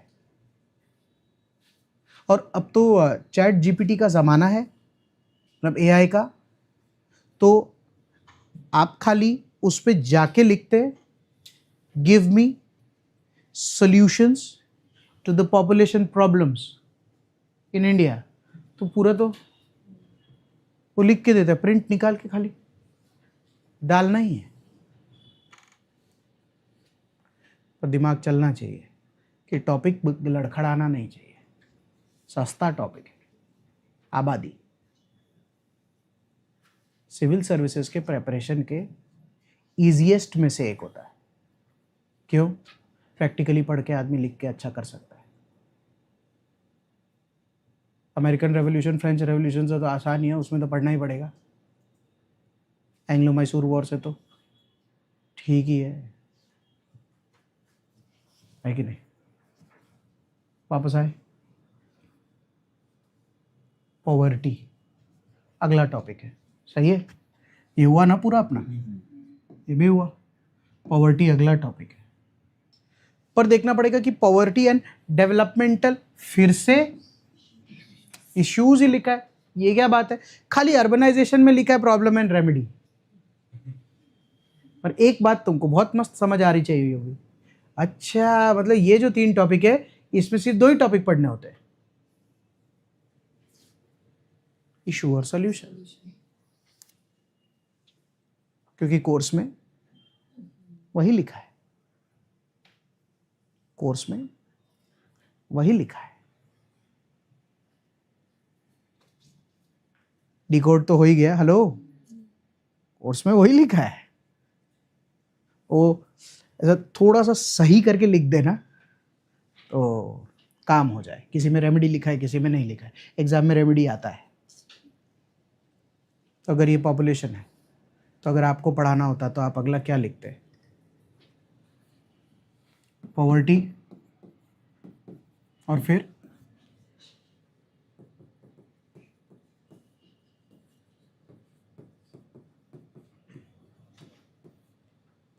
ये दोनों सब कर लेते हैं। दुनिया का कोई मटेरियल नहीं है जिसमें ये लिखा हुआ नहीं, और हम हिंदुस्तान में, यूएस में होते तो फिर भी पूछते so what is poverty. India में ये सब बातें नहीं होती है। सही है, तो ये तो उसका आसान वर्जन है, तो फिर लफड़ा का है।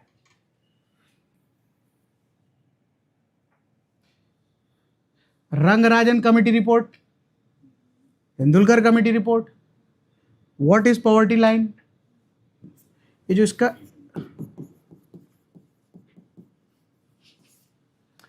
What is multi dimensional poverty, who release a multi dimensional poverty. उफ, कम कैसे करना है वो पूछ लो ना सर, ये सब मत पूछो।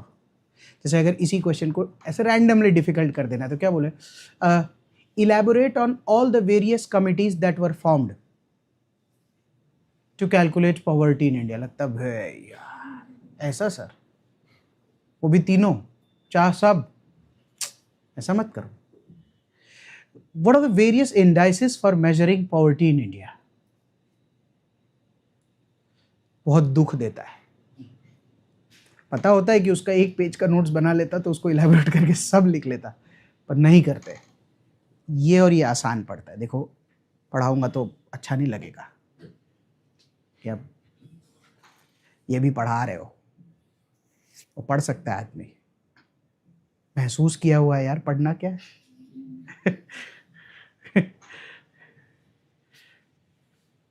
वो वाला जो पार्ट है ना, वो थोड़ा एक्चुअली क्या है, वो इंट्रो में जान डालता है।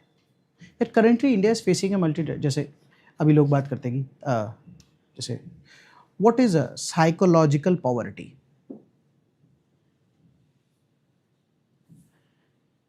एक्सप्लेन भी कर सकते हैं, मतलब डिफाइन विफाइन करने की जरूरत नहीं है।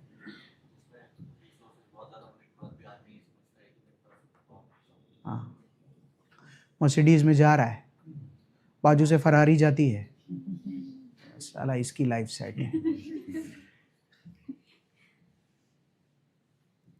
तो और बहुत कमाना है। ओ उसको उससे क्या हुआ भाई, पागल हो क्या? अब तू देख, जो उससे वो जिससे बात कर रहा है उसका जीवन लक्ष्य मर्सिडीज है, और मर्सिडीज वाला उसको बोल रहा है अब तू देख बहुत कमाना है। ये भी सही है। किसी से पूछो कि ड्रीम क्या है, यार मैं भी 2-4 इंटरनेशनल टूर देख लूँ, मुझे सिंगापुर देखना है, अमेरिका, ये वो सही। Psychological poverty, I want to see the world, in my passport मेरे को सब वीज़ा चाहिए। वो अलग टाइप का गरीब है, मतलब वो सुख भोग नहीं पा रहे। मैं उसको गलत नहीं कह रहा, जैसे एग्जाम्पल ले रहा हूँ कि भाई आपके 40-50 कंट्री के वीज़ा लग गए, टिक हो गए, आप घूम के आ गए, तो बढ़िया है कि ठीक है, अच्छी बात। आप उसी में बोले कि अभी भाई बहुत बाकी है, तेरे को पता है अभी भी मेरे 104, मुश्किल है। तो अभी इंडिया में बहुत सारे लोग मतलब इकोनॉमिकली साउंड होने के बाद भी साइकोलॉजिकली पुअर हो जाते हैं। तो ये सब नए टॉपिक्स हैं। जैसे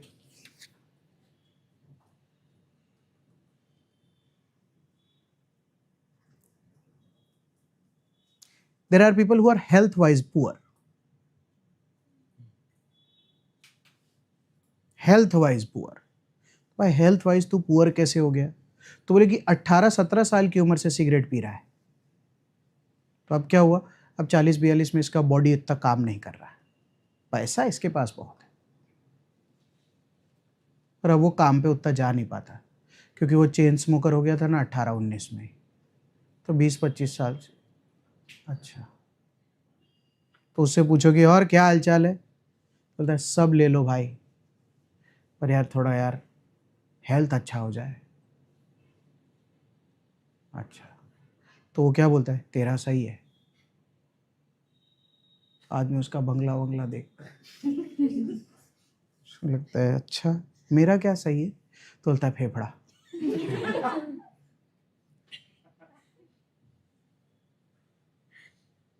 समझ आ रहा है?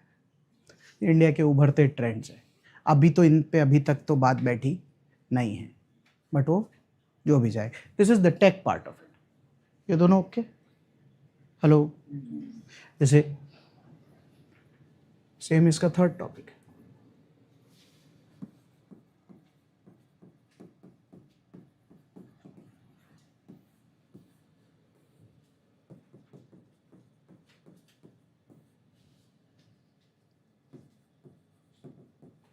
इसमें मेरे को एक क्वेश्चन है। जैसे आपने पॉपुलेशन में रूरल अर्बन बोला कि सर इसी को डिवाइड करो और तभी आर्टिकुलेट होगा, तो मेरा क्वेश्चन ये है कि अर्बनाइजेशन के भी इशू 2 पार्ट में डिवाइड होते हैं, कौन से? 2 हेड्स होते हैं। जैसे क्या प्रॉब्लम है अर्बनाइजेशन में? जैसे कि जो गरीब लोग हैं, जो गाँव साइड के लोग, वो ज़्यादा यहाँ पे माइग्रेशन कर रहे हैं, तो उससे अर्बन एरियाज़ की पॉपुलेशन बढ़ रही है। अभी कह रही है अर्बन एरिया की पॉपुलेशन बढ़ रही है, क्या प्रॉब्लम है अर्बनाइजेशन में? रिसोर्सेज की, क्या पॉपुलेशन है, प्रॉब्लम क्या है अर्बनाइजेशन में?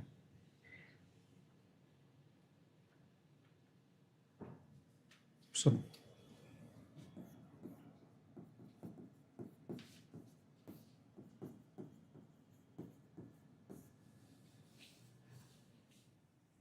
ये हेड में डिवाइड करना।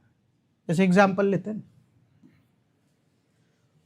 रोड, गटर, बिल्डिंग, ये वो, पार्क, समझ आ रही है बात? ये इंफ्रास्ट्रक्चरल प्रॉब्लम्स है अर्बनाइजेशन की। स्ट्रेस, हेल्थ, ये वो सब, चोरी चकारी, समझ आ रही है बात? ऐसे ना हेड बनाओ तो एक ये वाली, दूसरी वो वाली, तीसरी वो वाली, चौथी वो वाली मत कर देना। हेलो, मैं ही कुछ लिखता हूं,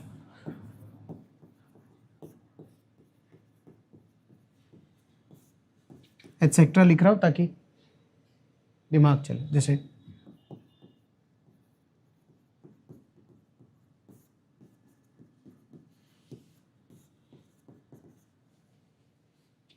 कंजेशन, क्राइम, ये सब ह्यूमन प्रॉब्लम्स।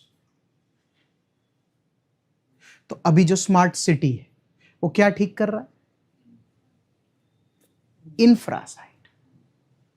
तो फिर हम इस साइड पे शहर के, हमारे शहर के लिए क्या कर रहे हैं? सूरत भी स्मार्ट सिटी है, तो हमारा शहर क्या कर रहा है इस साइड में?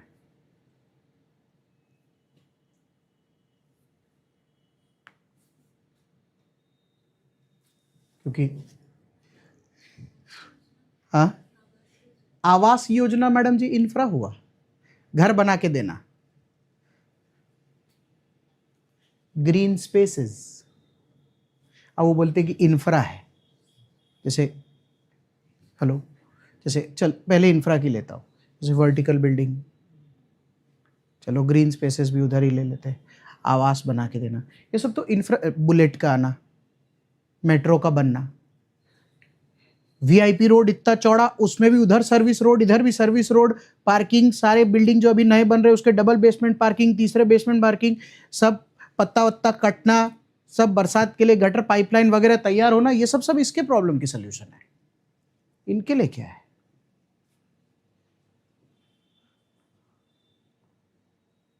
इनके लिए क्या है? लाइब्रेरी, एसएमसी की, कम्युनिटी हॉल। हेलो,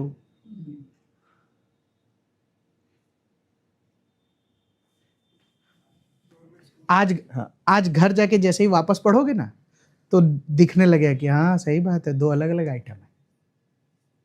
जैसे एग्जांपल लेते हैं, सारे इंडस्ट्रीज को शिफ्ट करके सचिन पलसाना की तरफ भेज देना, तो वो इंफ्रास्ट्रक्चरल है पर वो है तो ह्यूमन के कॉन्टेक्स्ट में। सही है? जैसे ये जो सोल्यूशन है, इसमें अगर आपको मार्क्स चाहिए, आजकल इसका गेम बहुत मजबूत चल रहा है, इसमें एक्चुअली वो बहुत चलता है आजकल, भारत सरकार की कम से कम 1000, है ना? ऐसे कोई भी ऐसे सोल्यूशन में 4 5 10 टर्म्स लिख एक बार।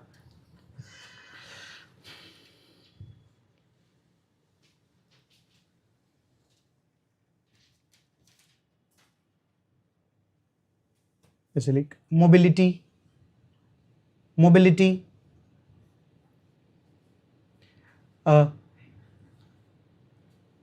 Energy surplus, sustainable living,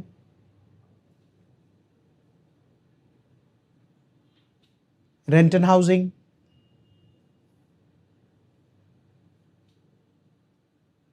congestion,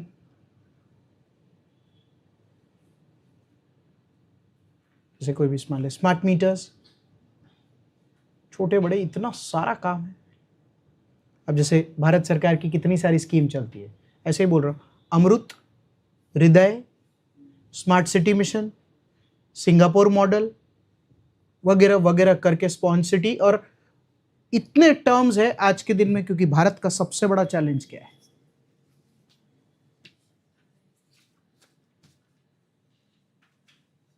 जैसे हिंदुस्तान कितना % रूरल है आज? 60, 62, 65। जैसे हर रूरल का क्या सपना है? अर्बन में आना। तो अर्बनाइजेशन पे जो प्रेशर है ना, त्राहिमाम प्रेशर है और हैफजर्ड हो गया है पूरा। तो इसीलिए अगर हमारा देश आगे शहरीकरण सही तरीके से नहीं संभाल पाया तो दुनिया में जिन जगहों पर शहरीकरण एसेट का रूप ले रहा था उसी का उल्टा हमारे देश में हो जाएगा और हमारे देश में शहरीकरण एक लाइबिलिटी हो जाएगी।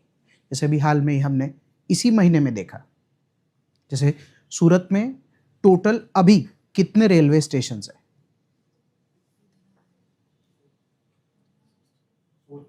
4। कौन कौन से? Thank you. सचिन, भेस्तान, उधना, सूरत। जिनने कहा 2, क्योंकि वो लोग जानते 2 ही, उधना और सूरत। सूरत जंक्शन नहीं है, उधना जंक्शन है, आयरॉनिकली। हाँ, चलथान। अब ऐसा है जैसे गुजरात, सूरत में, अर्बन में, अर्बनाइजेशन की दुनिया में ह्यूमन के हिसाब से पर प्रांतीय लोग बहुत ज़्यादा रहते हैं।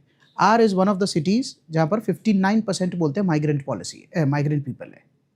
तो अभी बैसाख का महीना आया 14 अप्रैल, तो 14 अप्रैल में उत्तर प्रदेश बिहार में वीट कटता है, राबी क्रॉप कटेगा, शादी का टाइम आता है। उसके थोड़े ही दिन पहले होली थी। तो जो यहाँ का पर प्रांतीय लोगों में एक सेगमेंट है जो लेबर क्लास है, वो लेबर क्लास को होली पे और बैसाख में और शादी विवाह के चक्कर में यूपी और बिहार जाना था। और रेलवे स्टेशंस के मतलब वो न देख सके वैसी स्थिति थी। 4 रेलवे स्टेशन। बहुत कम लोग जानते होंगे कि भेस्तान से भी ट्रेन बिहार जाती है।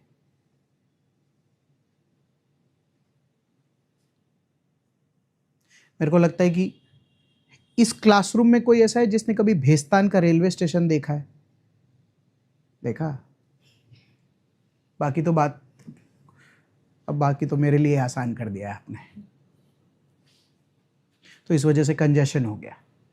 सूरत railway station, Udhna railway station, गर्मी सिर्फ 40-45 डिग्री। कितने किलोमीटर की लाइन है उस प्लेटफॉर्म से जिस पे वो ट्रेन आने वाली है? 2 से 3 किलोमीटर। बहुत ज़्यादा होता है बाय द वे, 2 से 3 किलोमीटर। तो उस लाइन में जो पहला बंदा खड़ा है वो उस ट्रेन के आने से कितने देर पहले खड़ा हुआ था? 2 दिन पहले।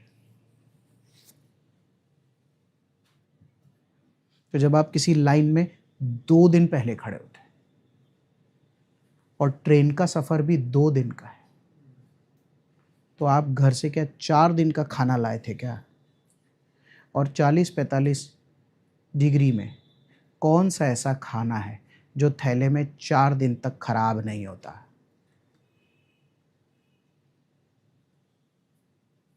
तो अभी बहुत लोग हैं जो इस पे बात कर रहे हैं कि भाई अल्टीमेटली तो अभी पिछले 10-15 दिन में रोज स्पेशल ट्रेन चालू की है, तो थोड़ा सा रिलैक्सेशन है। अब क्या है कि वो टेम्पररी सोल्यूशन है, क्योंकि वो जो लोग यहाँ रह रहे थे वो तो रह ही रहे ना, वापस आएंगे वो, तो इधर हर बार की हो जाएगी। तो फिर ये बात आप क्यों कर रहे हैं? क्योंकि हर बार अर्बनाइजेशन का प्रॉब्लम खाली हम आपस में सॉल्व नहीं कर सकते, मिनिस्ट्री ऑफ रेलवेज को भी इंक्लूड करना पड़ता है कि वैष्णव साहब स्पेशल ट्रेन नहीं, इसको रेगुलर में डालिए। आबादी 90 लाख की हो गई है, चाहिए? बोलते हैं अच्छा ठीक है कुछ करते हैं। मतलब इस संदर्भ में आपको थोड़ा सा पढ़ना करना पड़ेगा चीज़ों को, कि अलग अलग टाइप की जगहों पर अलग अलग टाइप की अर्बनाइजेशन की प्रॉब्लम्स है। जैसे इसी का एक मान ले, दूसरा कोई पार्ट लेते हो, जैसे द्वारका, सपोज ऐसे एग्जाम्पल ले रहा हूँ, द्वारका अभी क्या प्रॉब्लम फेस कर रहा है?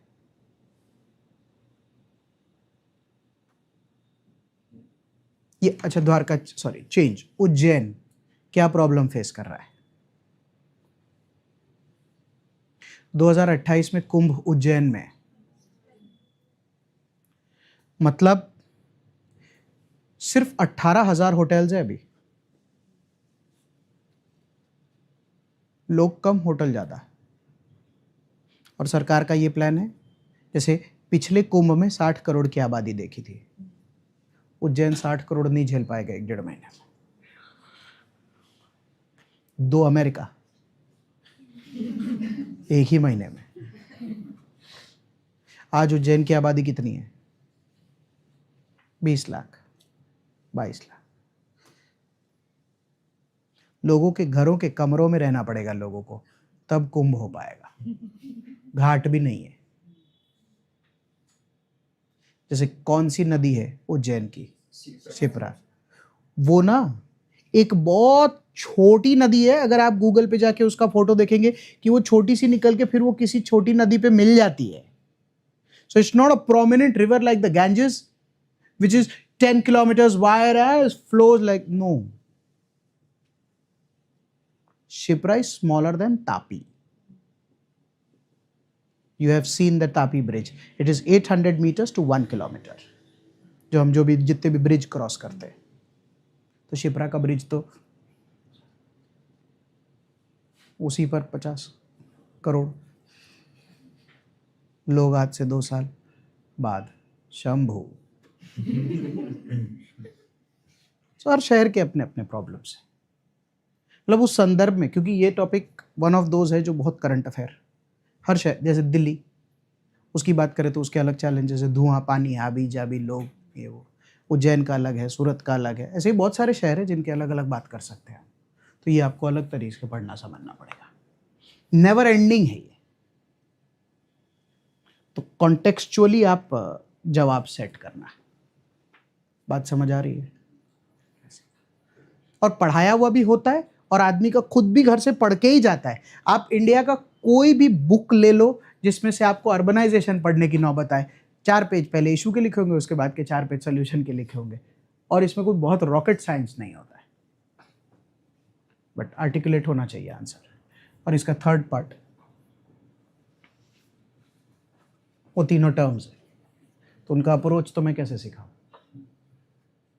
ये वाला, ये तो ओके हो गया ना दोनों, इनका मैं मतलब, ये तो टर्म्स है, इसको कुछ सर कुछ अप्रोच होता है इसको करना, ऐसा नहीं होता है। इसमें क्या कब आता है वो तो टर्म्स है। कम्युनलिज्म क्या आएगा सर इसमें?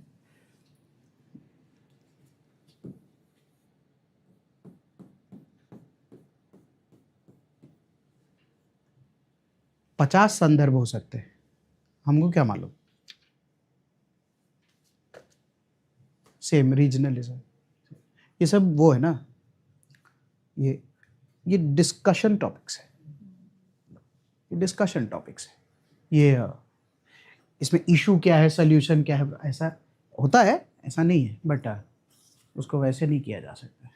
उसको रीड करना पड़ता है, कॉन्टेक्स्ट में समझना पड़ता है, फिर उसके क्वेश्चन बनते हैं, तब उसका आंसर सेट होता है। समझ आ रहा है? एक बार कोर्स देखिए और इस बात को समझिए कि अब कोर्स थोड़ा स्ट्रक्चर्ड लगना चाहिए।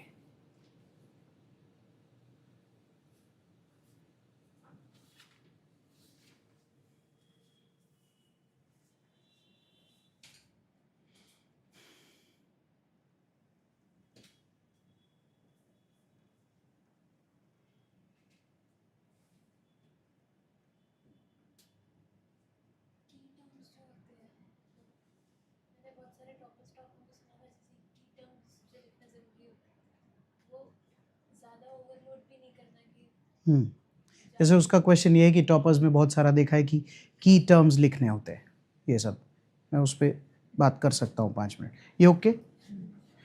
जैसे अभी प्रीवियस ईयर के क्वेश्चन पेपर उतना डिस्कस तो मैं नहीं कर सकता, बट एक बात है जो मैं कर सकता हूँ। जैसे की टर्म से पहले एक चीज़ समझना थोड़ा सा ज़्यादा ज़रूरी है हमारे लिए, प्लीज़ समझिएगा, प्लीज़ प्लीज़ प्लीज़। ऐसा है, टोटल पेपर 3 घंटे का होता है। 3 घंटे का पेपर का मतलब होता है 180 मिनट मिलते हैं हमको पेपर सॉल्व करने के लिए। उस केस में अगर आप देखते हैं, तो 10 क्वेश्चन 10 मार्क के होते हैं, तो कितने पेज लिखने होते हैं? 2 पेज का क्वेश्चन पेपर होता है और 150 वर्ड्स लिखने होते हैं। इसको देखकर ये पता चलता है कि सर एक पेज में मैं 75 वर्ड लिखूंगा और दूसरे पेज में भी मैं 75 वर्ड लिखूंगा। फर्स्ट बात। सेकंड, अगर इधर भी 10 क्वेश्चन होते तो इधर भी 10 क्वेश्चन होते। हर क्वेश्चन 15 मार्कर होता है। 15 मार्कर वाले क्वेश्चन में सिविल सर्विसेज अपनी तरफ से 3 पेज देते हैं और ये 250 वर्ड्स का होता है। बच्चों, जब भी 3 घंटे का पेपर आपको लिखने के लिए दिया जाए, अभी टेस्ट्स जो होते हैं क्लास में वो तो सेक्शनल लेवल पर छोटे टेस्ट्स होते, बट जब भी आपको पेपर लिखने के लिए दिया जाए 3 घंटे का पूरा पेपर, आपका एक ही टारगेट होना चाहिए लाइफ में कि मैं सबसे पहले ये वाला सेगमेंट स्टार्ट करूंगा। जब आप ये वाला सेगमेंट स्टार्ट करते, इस सेगमेंट को किसी भी हालत में 120 मिनट्स में आपको कंप्लीट करना पड़ता है। अगर इसको 120 मिनट्स में आप कंप्लीट करने को लेकर देखते हैं तो आपको पर क्वेश्चन कितना देर मिला सॉल्व करने के लिए? 12 मिनट। अगर आप 12 मिनट में किसी भी क्वेश्चन को सॉल्व करने के लिए लेते हैं तो हर क्वेश्चन में एक बच्चा कितना मिनट वेस्ट कर सकता है? जाने अनजाने में हो जाता होगा 1 मिनट। जाने अनजाने में हो जाता होगा 1 मिनट। 1 मिनट वेस्टेज का क्यों डाल दिया? अरे ये 2 घंटा है ना, तो 2 घंटे में आदमी 10 मिनट तो वेस्ट कर देता होगा ना जाने अनजाने में। कभी इधर, कभी पेंसिल बॉक्स नहीं मिल रहा, वो आया एग्जामिनर आया ये देखने के लिए, एक बार वॉशरूम जा रहा हूँ, थोड़ा पानी पी रहा हूँ, हाथ थोड़ा ऐसा हो रहा है, nobody knows. The average 1 minute उसमें हमारा चला जाता है। 1 मिनट उसमें चला जाता है। फिर उसके अलावा क्वेश्चन की जो अंडरस्टैंडिंग है वो 30 सेकेंड्स ले लेती है। तो हमारे पास जो इफेक्टिव टाइम बचता है, आप ये मान के चलिएगा कि आपके पास 10 मिनट में एक आंसर आपको लिखना पड़ता होगा। 10 मिनट में एक आंसर लिखने के लिए एक बच्चा एक पेज अगर 3 मिनट में लिख ले तो बहुत ही अच्छा होता है। एक पेज अगर उसको 3 मिनट में लिखने की नौबत आ जाए तो उस केस में 80 वर्ड, 240 वर्ड्स, उस केस में 80 वर्ड 1 मिनट में लिखने की क्षमता, 3 मिनट में लिखने की क्षमता होनी चाहिए। आप माइन्यूट लेवल पर आपको उस चीज़ का प्रैक्टिस करना पड़ेगा। 2 घंटे में अगर आप ये वाला पेपर ख़त्म कर देते हैं पार्ट, तो उसके बाद आप 1 घंटे में इस साइड शिफ्ट होते हैं। जब 1 घंटे में इस साइड शिफ्ट होते तो आदमी 1 से लेकर 10 तक इसको संलग्न लिखना शुरू करता है। There is a very very high chance that last के 3 या 4 क्वेश्चन इसमें छूटते हैं लोगों के, या उसको लिखना में थोड़ा सा प्रॉब्लम होने लगता है। बट फिर भी इसका अगर कैलकुलेशन करें तो ये टोटल 60 मिनट्स का गेम है। 60 मिनट्स वाले गेम में अगर आप देखें तो एक क्वेश्चन कितनी देर में लिखने के लिए मिल रहा है? 6 मिनट। सबसे खराब पार्ट क्या हुआ है कि सर ये 10 मार्कर तो 6 मिनट, वो 15 मार्कर तो 12 मिनट, तो 20 मार्कर होता ना 12 मिनट के लिए तो सही रहता, बट अब ऐसा नहीं हो रहा है। 6 मिनट के लिए अगर ये मिलता है तो वेस्ट कितना हो जाता है इसमें? 30 सेकेंड वेस्ट होता है। तो इसमें 1 मिनट नहीं वेस्ट होता सर, आप फ्लो में जा रहे होते ना, तो जब 2 घंटा पूरा खत्म हो जाता है तो हाथ ऐसे ऐसे ही चल रहा होता है, उसमें किसी भी तरीके का कुछ लफड़ा नहीं होता। आपको पता होता है आप आंसर घूमे, फ्लो होता है। स्टार्ट में समय वेस्ट होता है बॉडी वार्म अप होने में। 2 घंटे के बाद हीट ऑफ द मोमेंट में बॉडी वर्ल्ड वेस्ट नहीं होता टाइम पीरियड। तो आपके पास इफेक्टिवली 5.5 मिनट बचते हैं एक आंसर को लिखने के लिए। 5.5 मिनट में आप 150 वर्ड्स लिखते हैं, सही है, या 2 पेज आप लिखते हैं, तो फिर आपको इफेक्टिवली 2.5 मिनट मिलते हैं या 2.75 मिनट आपको मिलते हैं एक पेज लिखने के लिए। तो जो वहाँ पर आपको एक पेज के लिए 3 मिनट लग रहे थे, आप जब ख़त्म की कगार पे आते हैं तो 2.75 मिनट लगते हैं, मिल रहा है आपको। तो इसका मतलब क्या है? When you are increasing that speed, so by the time you reach here your speed should have technically been increased, only then you are able to complete the paper. And now coming to the core of the question कि ये सब अगर इतनी ही देर में complete करना होता है तो फिर वो कीवर्ड्स और वो सब का क्या लेना देना होता है? तो इस केस में कैसा होता है कि अगर एक क्वेश्चन पेपर के 3 पेज लेता हूँ तो 3 पेज में क्या होता है कि इतनी देर में तो यहाँ से क्वेश्चन चला जाता है। तो क्वेश्चन जाने के बाद हर आदमी को मालूम होता है कि यहाँ वाला पार्ट तो कंक्लूजन में चला जाएगा, सही है। उस केस में मोर ऑफन देन नॉट अगर ये क्वेश्चन है तो मोर ऑफन नॉट हमको ये मालूम होता है कि भाई ये इंट्रो वाले पार्ट में चला जाएगा। तो हमारे पास बॉडी बचता है। तो बॉडी ज़्यादातर, खाली अपने लम सम बात करें, बॉडी कितने पार्ट में डिवाइडेड होता है? 2 पार्ट्स में। क्यों? क्योंकि ये और ये मिला के क्या पूछा जाता है हमसे? इश्यूज। और ये मिला के क्या पूछा जाता है? सॉल्यूशन। तो ऐसे केस में जब आदमी यहाँ से यहाँ तक इश्यूज लिखने लगता है तो उस केस में 6, 7, 8, 9 how much ever you can reach solutions 6 7 8 9। इस दौरान कीवर्ड्स का गेम आता है। तो कीवर्ड्स की गेम में ऐसा आता है कि तू तेरे इंट्रो में यूज करे तो बहुत अच्छा, किसी इशू में यूज करे तो, तू सोल्यूशन में कितना यूज करे और तू तेरे कंक्लूजन में यूज करे। जब जब जहां भी आपके कीवर्ड्स का यूसेज कंपैरेटिवली ज़्यादा प्रोमिनेंट या पॉलिश्ड दिखने लगेगा तो आपके आंसर में वो वाली जान आएगी। वो वाली जान आपके आंसर में तभी पॉसिबल है जब तैयारी घर से करके आए और यहां सिर्फ लिखने आए।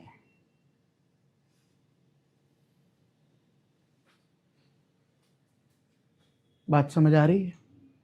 तो वो कीवर्ड्स तब धीरे धीरे एनहांस होता है। सर मैं सोच रहा हूं इससे चालू करूं उससे खत्म कर, तू बस चालू करके अभी खत्म कर, बाकी बाद में देखते हैं।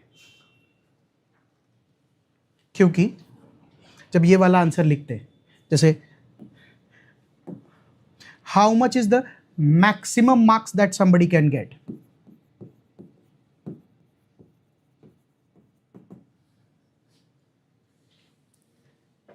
मैक्सिमम,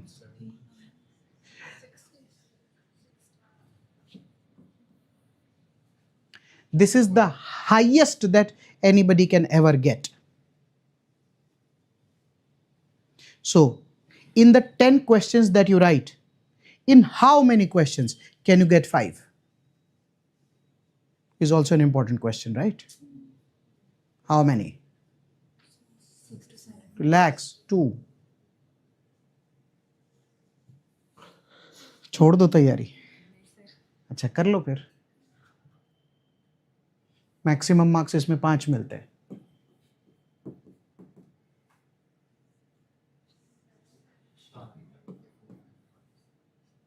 कैसे अन्याय टाइप की बातें क्यों करते रहते हो? हमारी थोड़ी कोई गलती है। मेरी इच्छा तो अगर मुझे देना होता तो मैं कितने देता? 15। तू मेरा बच्चा है, मैं काट के क्या करूंगा? Are you understanding the point? Then why are you talking all this? Because there is a core that is being missed by a lot of people. Tell me.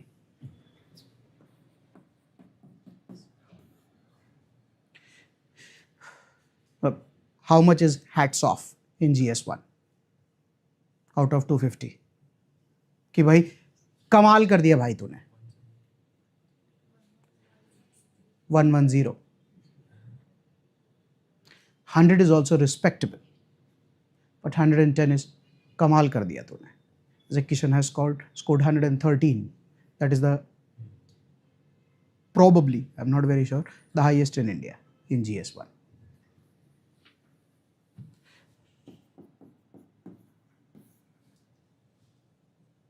सही है? डिवाइड करके देख लेते हैं, उसमें दिक्कत क्या है कि सर मेरे को 110 नंबर लेकर आने, तो ये 10 मार्कर वाले और ये 15 मार्कर वाले में गेम कैसे सेट होता है? जैसे आप होते तो 1 2 3 4 5 6 7 8 9 10, 1 2 3 4 5 6 7 8 9 10, इनमें से ये 10 ही है ना, हाँ। इनमें से कितने हैं जिसमें आप 7 मार्क लाने का ट्राई करते हैं? कितने कितने? लो हैंगिंग फ्रूट है, पूरी मेहनत कर, स्टार्ट में आया है, टाइम है तेरे पास, क्वेश्चन देख, चूज कर, लिख। कितने? हाँ, 4 to 5? बहुत मुश्किल है, बहुत मुश्किल है। मतलब nothing against, but somebody has to talk practical also. चल, इधर ना 2 क्वेश्चन में 5 मार्क मिले थे, 10, सही है? टोटल 110 कैसे आएगा वो बात कर रहे हैं आप। Sorry, my bad. सही है? चल पहले वो बात तो रह गई, 110 में डिवीजन कैसे है? 110 में डिवीजन कैसे है? Anybody?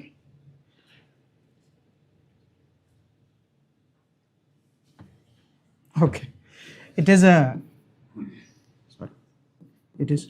45-65 or it is a 40-70. So here is the line, 45-65, 40-70. सबसे पहले तो आप इसकी क्लैरिटी ले आओ। सही है। अब ध्यान से देखें, अगर वो 45 है तो 10 क्वेश्चन, तो एवरेज कितना हो गया 4.5, और अगर वो 40 है तो एवरेज कितना हो गया 4। सही है। चल बता, क्या चीज प्रैक्टिकल नहीं है? उन दोनों में से कौन सा काटो?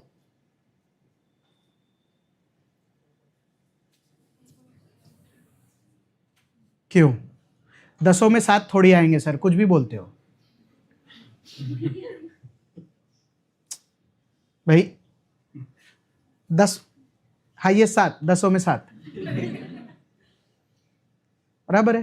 6.5 की गणित आती है, 6.5 की अगर गणित आती है तो मारो। जैसे अगर कोई बंदा जो बोला 5, 35, तो कितने बच गए 30। जैसे 2 वर्स भी तो होंगे, तो अगर 2 वर्स होते हैं 2 into how much is bad, it's a 15 marker. How much is bad? 5, 4, 4.5. कितना हो गया 45, कितना बचा 20। क्वेश्चंस कितने बचे? 7 हो गए, 3 बचे। यहां कितना लिखना है? 3 क्वेश्चन बचे, तो 3 क्वेश्चन में 20 लाने के लिए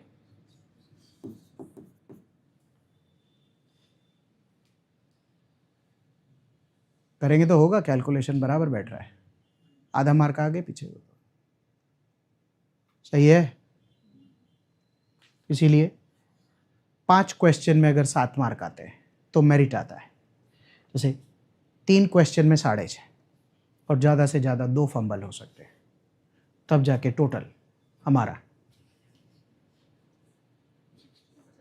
एक पार्ट में 65 बनता है। 110 की तो अभी ऊपरी गणित बाकी है। ये गणित जैसे भी सेट करो, गणित जैसे भी सेट करो, आप ये वाले पूरे पोर्शन में मिला 45 लेकर आओ, तो आपके इंडिया में हाईएस्ट होते हैं। वही बात करते हैं ना कि हाईएस्ट कैसे लाते हैं, बाकी तो जो आते हैं वो आते ही ऐसा है। ये रियलिटी। ये भी पता होना उतना ही जरूरी है जितना ये कि अर्बनाइजेशन के पॉइंट्स क्या होंगे। Fair deal.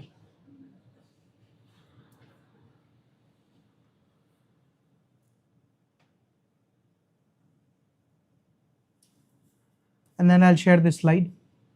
So you go through the, if you go just saying, जैसे how does smart city, जैसे what do you think is globalization, जैसे how can ARI help in locational and aerial planning, is urbanization, distribution and density of population, जैसे fast food industries increasing health concern, तो fast food is one of the food, one of the aspects of Indian society. Salient features: achieving and emphasizing poor people, poverty, tribal development in India needs to, है ना। Words तो हैं, दिमाग में segregate कर लिए तो समझ आएगा। हाँ, ये वो वाले सेक्शन में से सही बात है। ट्राइबल डेवलपमेंट में पूछा है तो मैं उसको उसके हिसाब से खेलूंगा। But you have to understand the requirement of the question. Once you start giving the tests, we start seeing the papers, start checking, then we discuss, तो धीरे धीरे धीरे धीरे you start getting that knack towards the preparation part. Fair? Current random question हाँ। जैसे वो child curling वाला एक था, जैसे चाइल्ड कडलिंग इज, जैसे हम उसको बोलते हैं ट्रेंड क्वेश्चंस है। वो जिस साल एग्जाम देते उस साल मटेरियल्स वगैरह में आ जाता है वो। With time that will come, ऐसा नहीं है, with time that will come, but you have to start first. Fair? Done? Thank you.